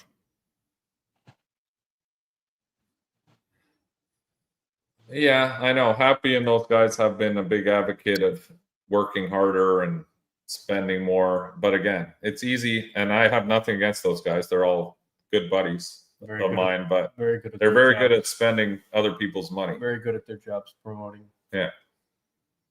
But I understand because I'm in this just like you are, and I know how much money it costs to do this stuff every weekend, and I appreciate all the guys who are out there. You know, we're all on limited budgets. Nobody's, well, maybe certain people aren't on budget, but like this guy. Floyd, I came to this guy's house, all new shit. Like a fucking, oh, you can hear me. He's A beside couple me. new things. I come in, this guy's got a bigger TV than the movie theaters locally here. It's not that big. Harry won the lottery. He's either working with the cartels, he's doing something, but I'm gonna figure out what it is. But Didn't you say you got a new race car? Yeah, new race car. Yeah, he bought a new Trackhawk. He comes in here. He built himself his own indoor movie theater. We were watching the World Series yesterday. I felt like I was sitting in the Sky Dome. He flinched. He thought he got hit by Yeah, a the ball comes out. You're like, oh shit! I had my glove on, ready to catch. He put his arm around Otani whenever they won. Exactly. Real life. Too soon. My new car will fit True Street. Don't listen to him. I think True Street is going to blow up if the rule set. No, if the rule set is right. If the rule set, like you said, if the rule set is right and they follow the rules to the T, and everyone's happy with, you know, everyone following, no gray area. And I mean, there's always gray area. I'll find it. Yeah, there's always going to be a gray area, but There'll always be, but again, it's got to be like, okay, Cumberland. I talked to I don't know what his name was, one of the drivers. He had a fucking big wing on. Okay, no adjustability. He was playing my game. Casey Miller. Is that his name? Stop it. Yeah.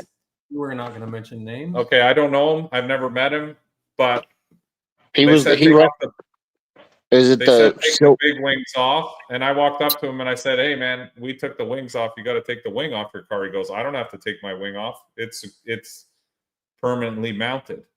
Mhm. I said, "Okay, dude, I know I've played this game. So is mine, but we took them off because, you know, no tuner wings." I said, "That's a fucking tuner wing. If it's an airfoil, it's a tuner wing. Okay, that's simple. I don't care how you mounted it. You could have welded it right to the fucking trunk. It's still a tuner wing." Yeah. No, it's not. And he just drove away. And I was like, I'm just trying to make this fair. So, you know, because if that guy would have went into the finals, I don't want to be that guy, but I would have sat there and I would have been like, sorry, I'm going to sit here in the burnout box until that wing comes off. Because if I got to take the wing off my car, that's a tuner wing. You have the same shit. You know what I mean? Like, this is the problem with this stuff. It has to be, it's either everyone or no one. It just gets annoying. Yep. Soon. That's a question for you, Terry. Trademark. Soon with that little TM behind it. Who looks like a Fed? Terry? Terry might be a Fed. I'm not a cop. We don't travel to Mexico. Do you know Where's anything that? about Mexico? Who's Mexico? We don't partake in such things. It's illegal. That is illegal. Uh-huh. T Diddy's. Oh, look. I'll drive one of them trucks. I'll drive the truck. Terry should drive the S10. The S10 couldn't compete. Yeah, we know that. I mean, That's if he puts an intercooler and like, I talked to Billy and he even said like he's going to do a intercooler single turbo E85. But and the reason I think what they were saying was he retired the S10 because he's in the same position as I am. We're not competitive in small tire anymore with these vehicles. Well, he had the funds to move up. You know what I mean? Like to where you and I, we don't have that following and the budget to do that. So we're down here being peasants. And I'm fine with that. I like being a peasant. Mm-hmm. I'm racing in the budget that I can afford. That's basically where I'm at. So I can afford to race in True Street right now. Mike, I'm just getting into promotion part of this, but I agree we need to get we've been advocates for that for years, and we're getting closer though. More and more things like the True Street rules is one thing I've noticed that a majority of people are sticking with similar rule sets because small tire rules, I mean, there's not really a lot of rules in that. whenever you get into a So class we're that has straightforward. multiple rules, they have to be similar, or else you're just fucking people. Because they're not going to come to your event. Like if my truck is set up for Happy's True Street rules and Chris Lane follows them and we follow them, and I'm going to go to all those races because I know the truck fits the rules. But if you're like, Dig or die. yeah, like if you have some random rule set that's not anywhere close to the rest of the country, it makes it very hard. That's why even for our stuff, I just follow their stuff because I'm like, if guys are coming from up north down here in True Street or whatever, they're going to have the car set up in the same trim. Like we need to get that as one solid rule set that, you know, wherever you go, yeah, my truck fits that class. Nothing's worse than showing up and they're like, oh, by the way, our True Street rules say you have to have wipers. And you're like, well, what the fuck? I don't have wipers. I have those. Stop it. Did you give your renters plenty of whale? Yes, I did. I left 2 whales on the driveway. They have to source their own whale blubber. Well, it For freezes heat. over, so Yeah. it'll stay good. Mike's never bored with kicking puppies. That's true. Mhm. I love that I'm a puppy kicker. Meanwhile, Floyd's won way more True Street races than me. 10 in a row. Yeah, I'm going to call Yeah. Floyd the puppy kicker. 20 events, 12 wins. See? And he's modest, too. 57% win rate. Yeah. This is why we brought the real puppy kicker on here. Yeah. We're imitation. Make us feel good about ourselves. Well, there was a couple little gangster wins. Yeah, I haven't really gotten into the little gangster stuff yet. I mean, I don't know. I appreciate it on a backside or somewhere where the surface would actually be hard to run those times, but other places like Bradenton and stuff, I'm not a bracket racer. I don't even understand the concept of like what they're talking about, slamming the brakes or doing the pumping the gas, slamming the brakes, The old and all that. switcheroo? Yeah, all that shit, like those games they play. I have no idea how to bracket race. I've never done that in my life. All gas, no brake. No, it's not. That sounds. It's all brakes, no gas or something. Or you got to get to like 500 feet and then slam the brakes on. That happened at 42. I changed something on the car and we went there and it wasn't 60 footing like it should. Well, then it did finally 60 foot and it ran pretty good. And like I let off the throttle and I just didn't dump the brakes and it went like 525 at like 120 something mile an hour. I'm like, this sucked. Like, that's what I mean. Like that part of my brain, I've never hit the brakes before the finish line. Like, yeah, like all I had to do is like tap the brake and it would have probably went like 530 with a 2 or something. You know what I mean? Like, whatever. It is what it is. to answer this question, the turn signal thing, I know everyone was up in arms about Jimmy Dale and that. It was complete bullshit. Let's be honest. If you got to turn your turn signals on from the trunk of your car, touching wires together, that's not turn signals. But Happy likes that stuff. Happy likes like that vagueness. So when we tech cars over here, I'll tell you 100% that you got to sit in the driver's seat and turn on the turn signals. And if you don't have a thing that turns them on back and forth from the driver's seat, then that doesn't count for us. I don't really we use more common sense. We use more common sense when we do tech because people know, you gotta know that when you're touching wires in the trunk, that's not going to work exactly like that. That's what I mean. You at least put in the effort to put in a switch. You know what I mean? Yeah. Floyd bragging, not bragging at the same time. Yeah, it's called humble bragging. Yeah. That's what we call it. Or dry hating. Oh, I raced a lot this year. I don't know. If I'm grateful and happy that I could, but if I wasn't winning, I wouldn't be racing. I couldn't afford it.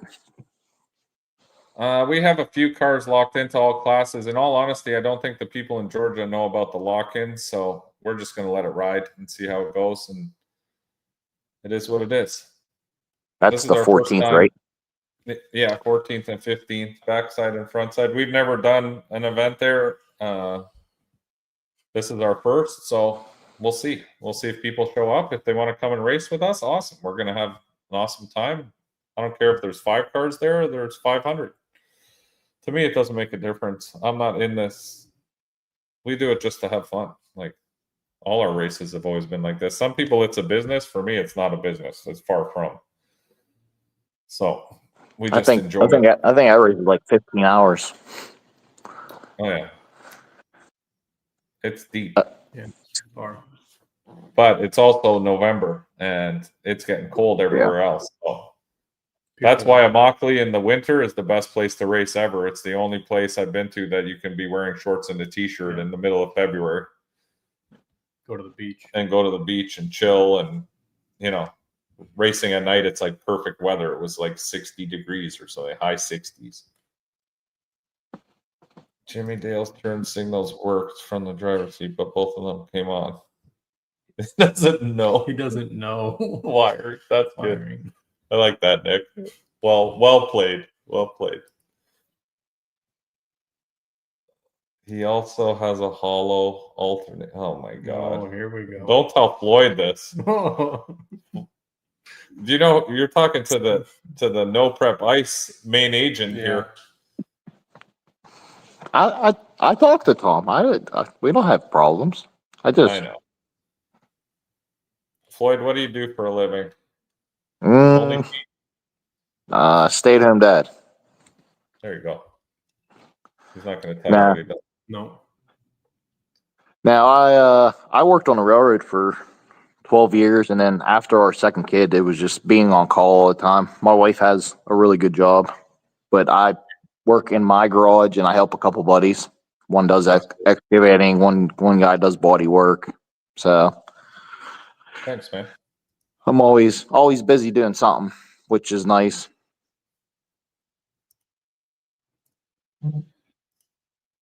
I miss shorts and hey, that was the first thing I did this morning. I'm like, shorts on. Put all the pants away, put the sweaters away. It's short and t-shirt season, baby.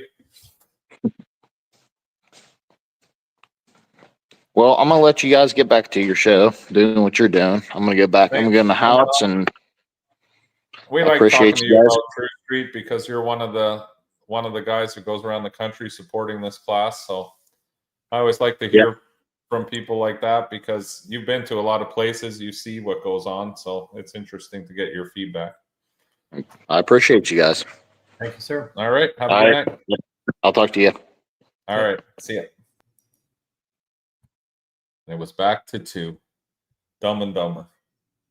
I don't know which is which, though. Pinky in the Brain? Yeah, Pinky in the Brain. True. Which one do you think you are? Look, it was 40. Oh, yeah, okay. Once in a while it gets cold here. Not very often. It's rare that it's. Should we put back on Feeding the Ducks? No, they hated they hated the music today. They were not happy about the Ducks. So, how long? Oh, yeah, we've been on here plenty long.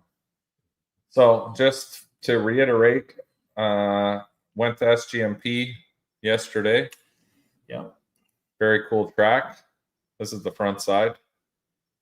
I'll be honest, it was a little intimidating. I mean, it's a very big. What the fuck is happening? He wants to come up here. I let him up, and then he started sensually licking my armpit. So I had to put him back down. Yeah, I've never been to that track ever, and it is very big. There's a huge parking there. They have 56 spots that have power, plug-in spots. So anyone who's coming with an RV or anything that requires power, it's $100 for a spot with electric on the 14th and 15th. Very cool place. The backside looks challenging. It's what's it similar to? It's kind of like the same asphalt-ish of Dig or Die, like that rock chip, I guess you guys call it, rock chip asphalt, where it's got little. It's not as bad as Orlando. Orlando is definitely worse. But it's like a rock chip seal. What do you call that? No, I don't call it anything. What do you call that asphalt? I call it meh asphalt. It's a surface like meh. Rock chip. Put that I tune think up it's in. called. Meh tune up. Or the double camel hump. I'm giving away secrets right now. We call it the double camel hump. You guys don't know about that yet. Double camel. What the fuck are you talking about? The tune up from a couple years ago. Oh, I got you. The spicy chip seal. That's the term, chip seal. That's what I said. So the backside of Georgia is like a chip seal asphalt. It looks like it'll come around. I think it will. I mean, it's a track. Normally tracks do. You can't run it. What?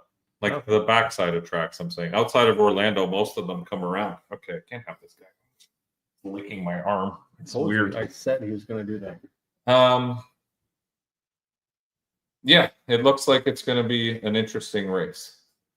A little bit challenging for sure.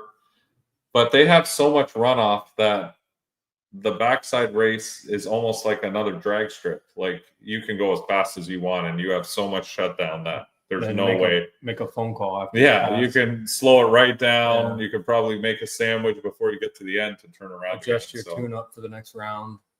Yeah. Terry, are you going to start hitting the gym with this guy? Don't you show it again. This is the gym Terry hits. Look at him. This is peak male performance right here. For with the record, bucket of ice cream. For the record, that is low calorie protein ice cream. Yeah, right. Look at him. That is peak male performance. I'm talking to Cody directly. Protein, low calorie, that's sugar free. That's the gym he hits, Cody. That's 2 nights in a row he's been in that bucket of ice cream. You're such a dick. You know that? Yeah, chip seal. You're back again. What do you want? He said he had... The lighting goes all the way down the track, so there shouldn't be any issue for lighting. And if anyone is looking for a live feed, Fueled by Racing will be doing... This is first live? I think it's his first live. This is his first. So if you haven't subscribed already, please hit up Fueled by Racing on YouTube. Watch his live, give him shit. Watch his live. Come join the chat in there. He'll be doing both days in Georgia with us. No shame, Terry. We all need some frozen therapy sometimes. That's true. There was definitely some shame he was throwing my way. It was frozen man yogurt. Take her easy off. This will be the best live feed you've ever seen. So make sure you tune in.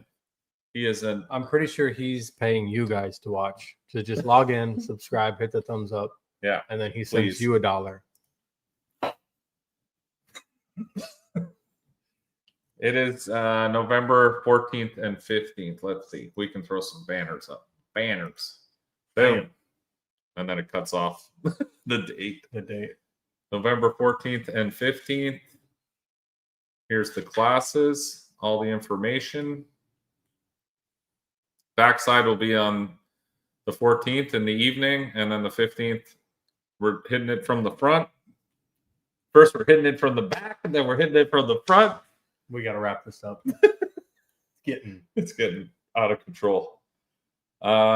They are scraping the track on the front side to the 330, so he said he's going to take care of that.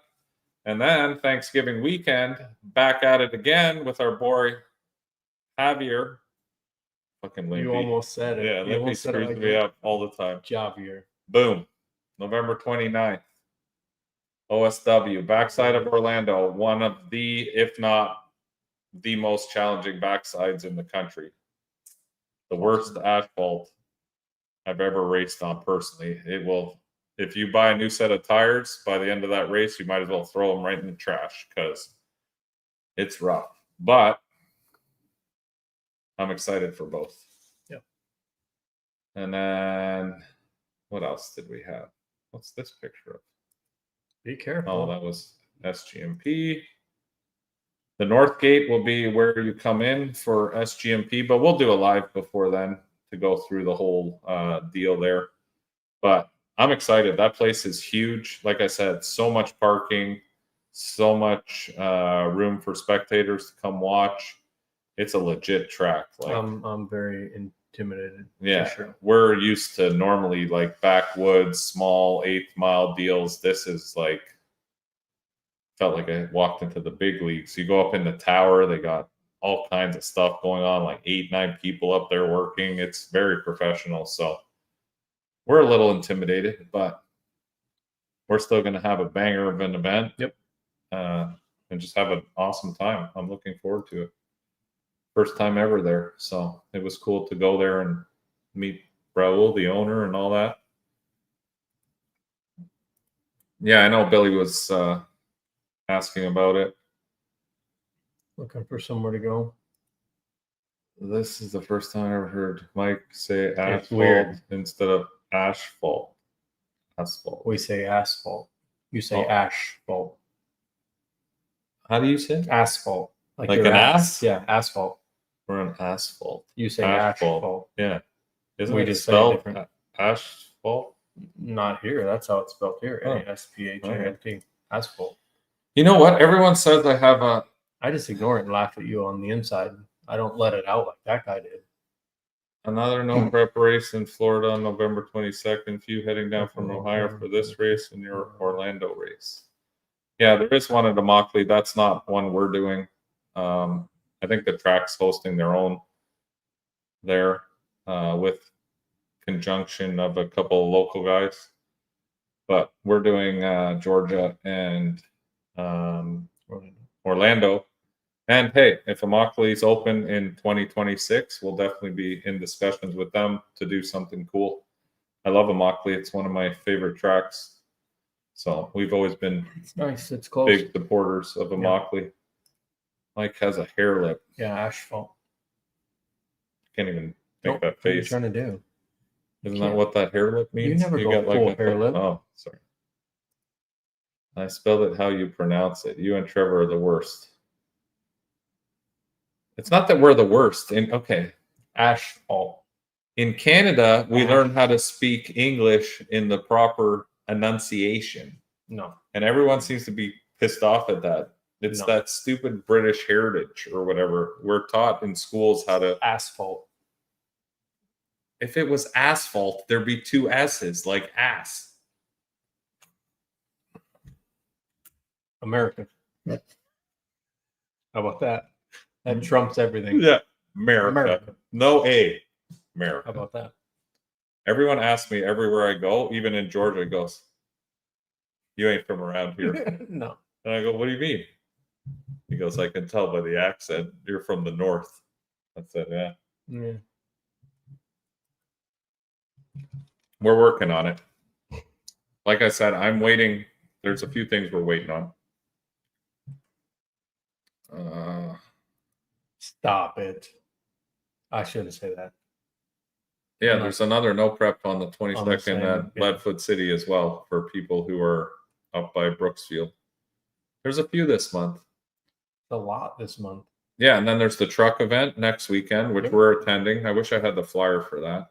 Where's that? Over here? Probably, yeah. Here, just Don't do that. oh, wrong Don't thing. ever do Here, that. you take control. I don't know what I'm doing.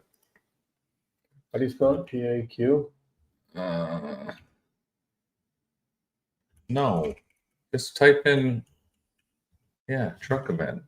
Truck event. Type in truck event and see Just what type happens. in some shit. Oh boy. They can't see There it can is. You want to share this? Yeah, I'll share. So next weekend we are going to Immokalee for the. Is this one? No. Oops. I don't know why your computer trips me out here. Share screen. This is it. It's nice, ain't it? Share. Boom. Is it shared? Mm, Oh no, here it is. They've changed this now. No. You have a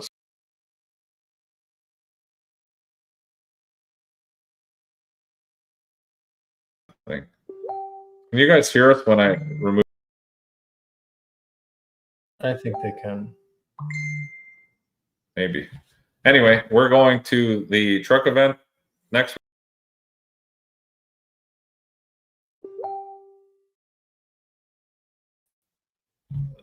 So that's going to be held at Immokalee. We got to do some testing. I haven't raced at Immokalee now since last winter, so I'm sure it's changed a little bit, and the truck has definitely changed a lot. So we need to get it dialed in. People say I have an accent. Floyd sent me all of his proof that he blew a fuse. I know, because you were making fun of him, saying that he. I wasn't making fun of him. I'm a jackass. See? Yeah. Oh, so they can't see it or couldn't hear it. See, they couldn't hear you.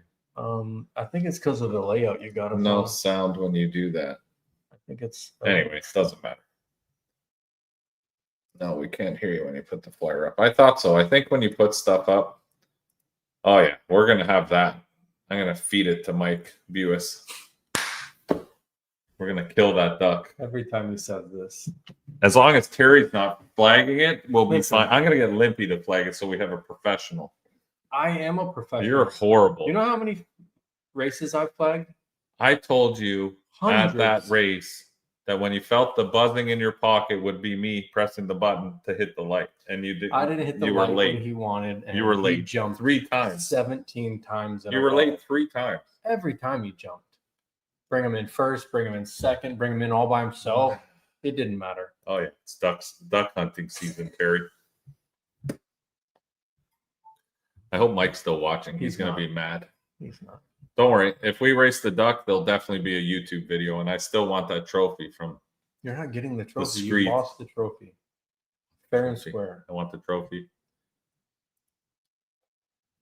No, the duck hunter converter I actually sold. I sold to a guy, but I have another one at Mike's house that we're gonna try. We should try it. I mean, now that the transmission's right. But I'm happy right now with how the truck is performing with Let's everything. not change it. Change it. Everything right before we go into an event, or 5 in a row. Let's not do start that. the winter like we do every year here as a complete fucking shit show. Oh, he is still on. Oh God! Here we go. What? What? I thought we were going to be able to talk shit without getting caught. See him appear? When we going? Somebody tagged him for sure. Oh yeah, for sure. I bet Freddie's on here and fucking message him. You better get on the live. He didn't jump one time. Leave the truck alone. Yeah, please. Mike, I'm gonna need your hoist before next weekend. We got to do converter changes, rear end changes. So we need to maybe switch the heads on the motor. We really got to fuck it up before we start racing We're down gonna here. move those turbos a little bit. Yeah, we're gonna move the Rerun turbos all that. to the back of the tailgate. How many ducks does Terry have on Trackhawk's dash? Oh, I don't have them on the dash. I have 0 on the actual dash. I have them in my door panel. Yeah, he needs it. Lift is full. I know. I saw it today.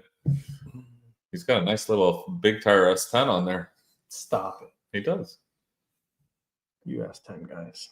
He's got that, and he's got Freddie's truck is in there. Nice blue full size. Full size, looking That thing's a pro mod. looking fresh. I was over at Mike's today inspecting everything. I was underneath the hood of his car, disconnecting injectors and Pulling fuses. flipping them. Switching fuses. Not even pulling them. Put 4 to 6, 6 to Yeah. 4, 3 to 5. Just moving all the wiring around. So next time he starts, it'll be like, Just sounds different. gapped his plugs by this Yeah. point. I know. Gapped Put it his back plugs in. at 50. Yep. I know. I was busy today. It took me all day.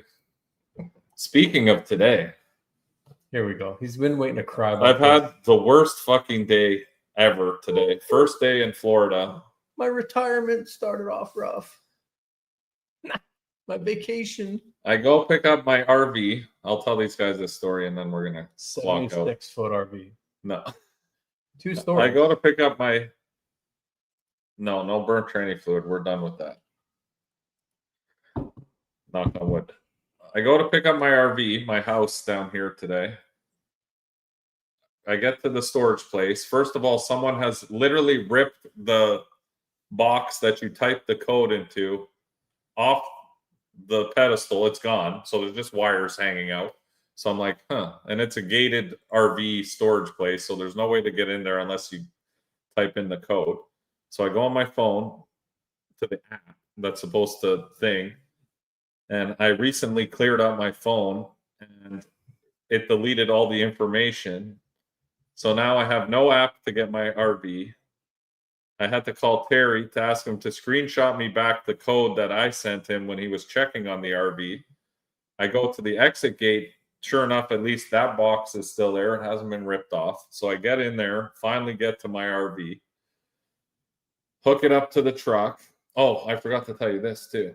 Go to hook it up to the truck. I must have ran over the hitch when I took it out, like the fifth wheel, because I had it at the shop. I think I backed over it with my dually during the summer. So I bent the lever that locks the actual, that grabs the hook. So now I back it into the RV. It won't latch. So now I'm kicking the shit out of it in the back of the truck to bend it back. I finally bend it enough that I can latch the fifth wheel hook.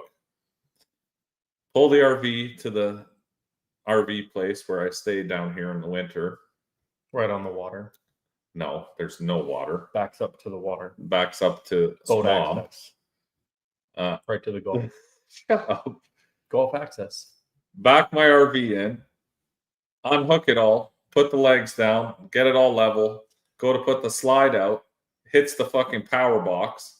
Have to bring the slides back in. Hook the RV back up again. Jack it all up. Move it forward 2 feet.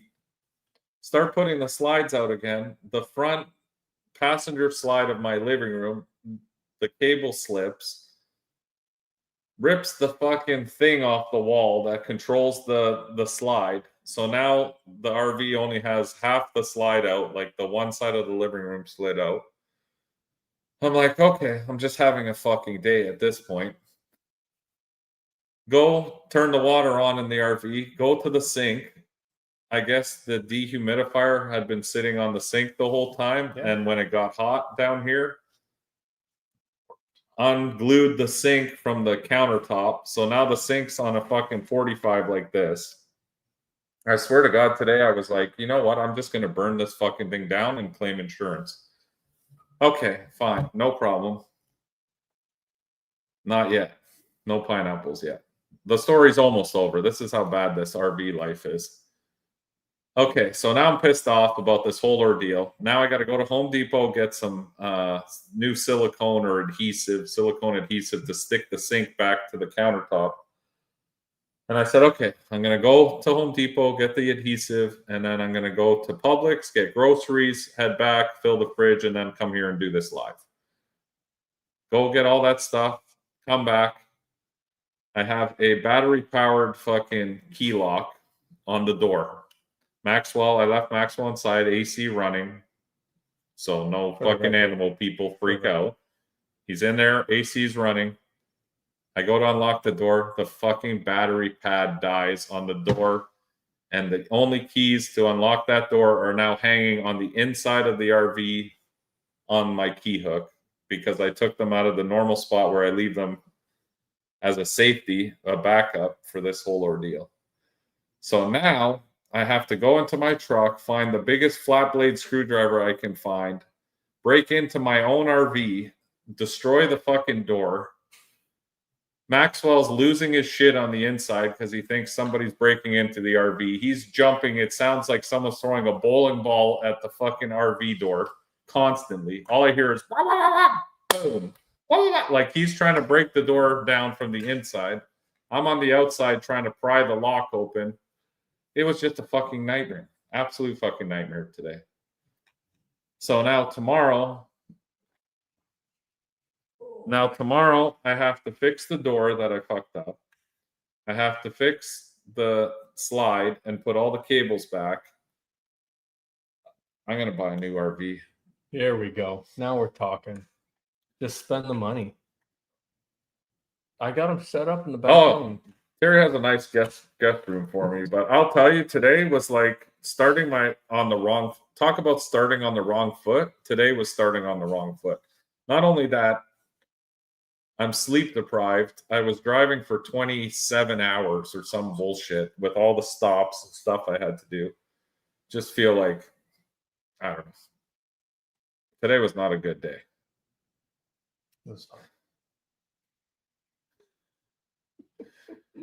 He's in the doghouse. I love it. I wish. Exactly. You ever seen those like on No, you know what's funny about that statement there? Not a single person in the RV park. People are walking by with their dogs and stuff. They didn't even question me like, hey, bro, why are you over there with this giant screwdriver breaking into this RV? Not one person even said like, hey, what are you doing?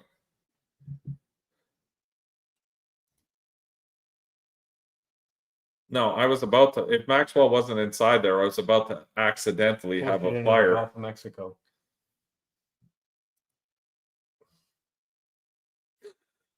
Well, now the door's pretty jacked up. I'm gonna fix it tomorrow, but it was a tough day.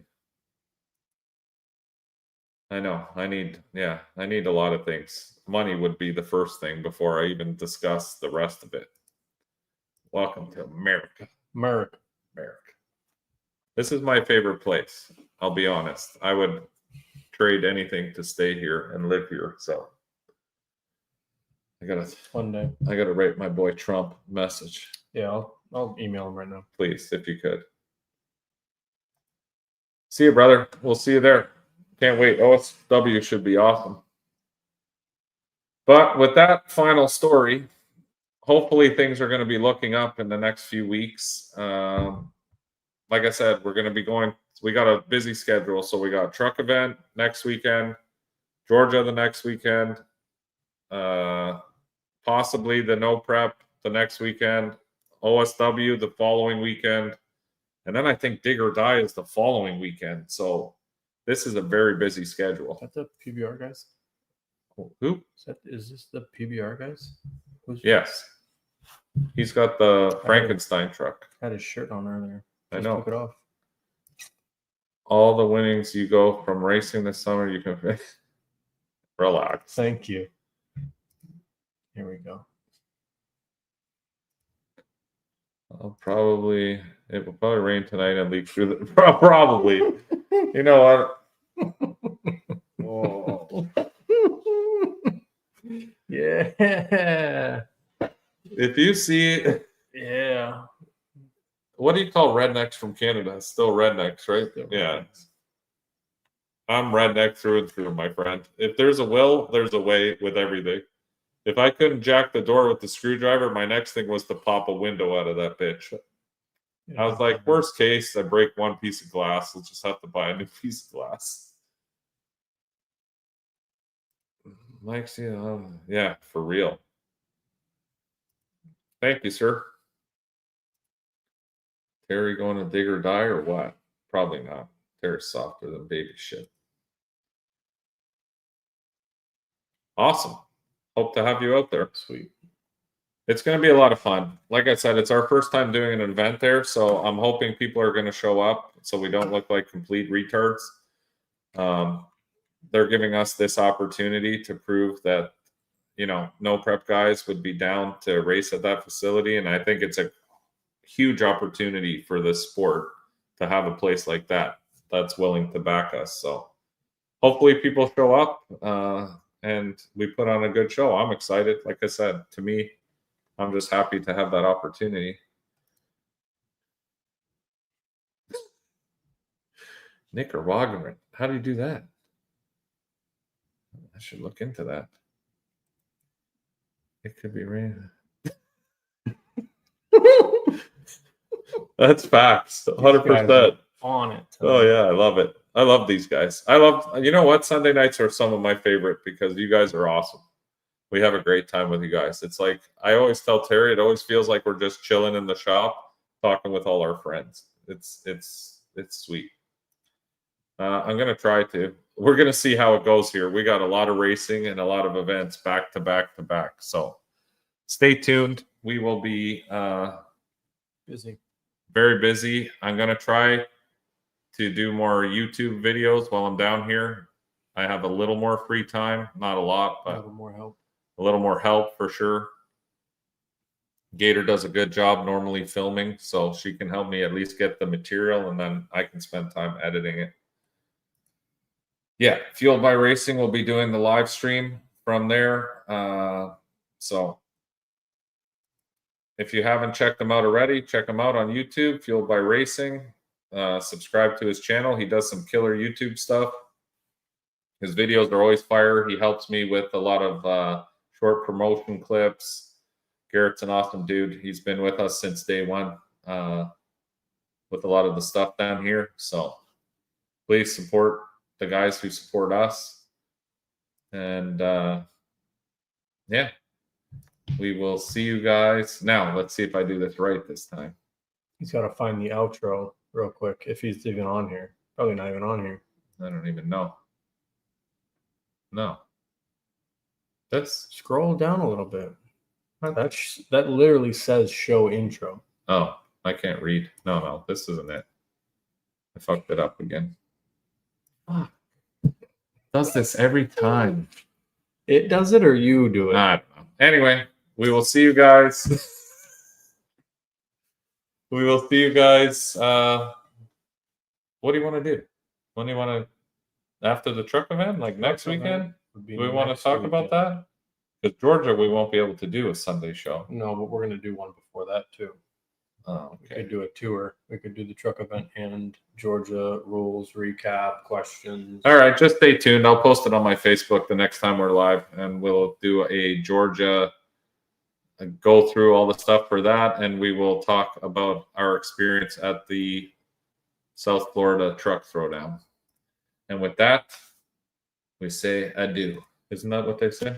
Not here, you French. I I say no see idea. ya. We say see you later. See? No. I got to find the outro. Stand by. Stand by. We're going to find the outro. There's got to be an outro video. I know it was on here. Are you sure? Yeah, I'm pretty sure. Okay. There it is. All right. Peace. See you again. Attention all newcomers.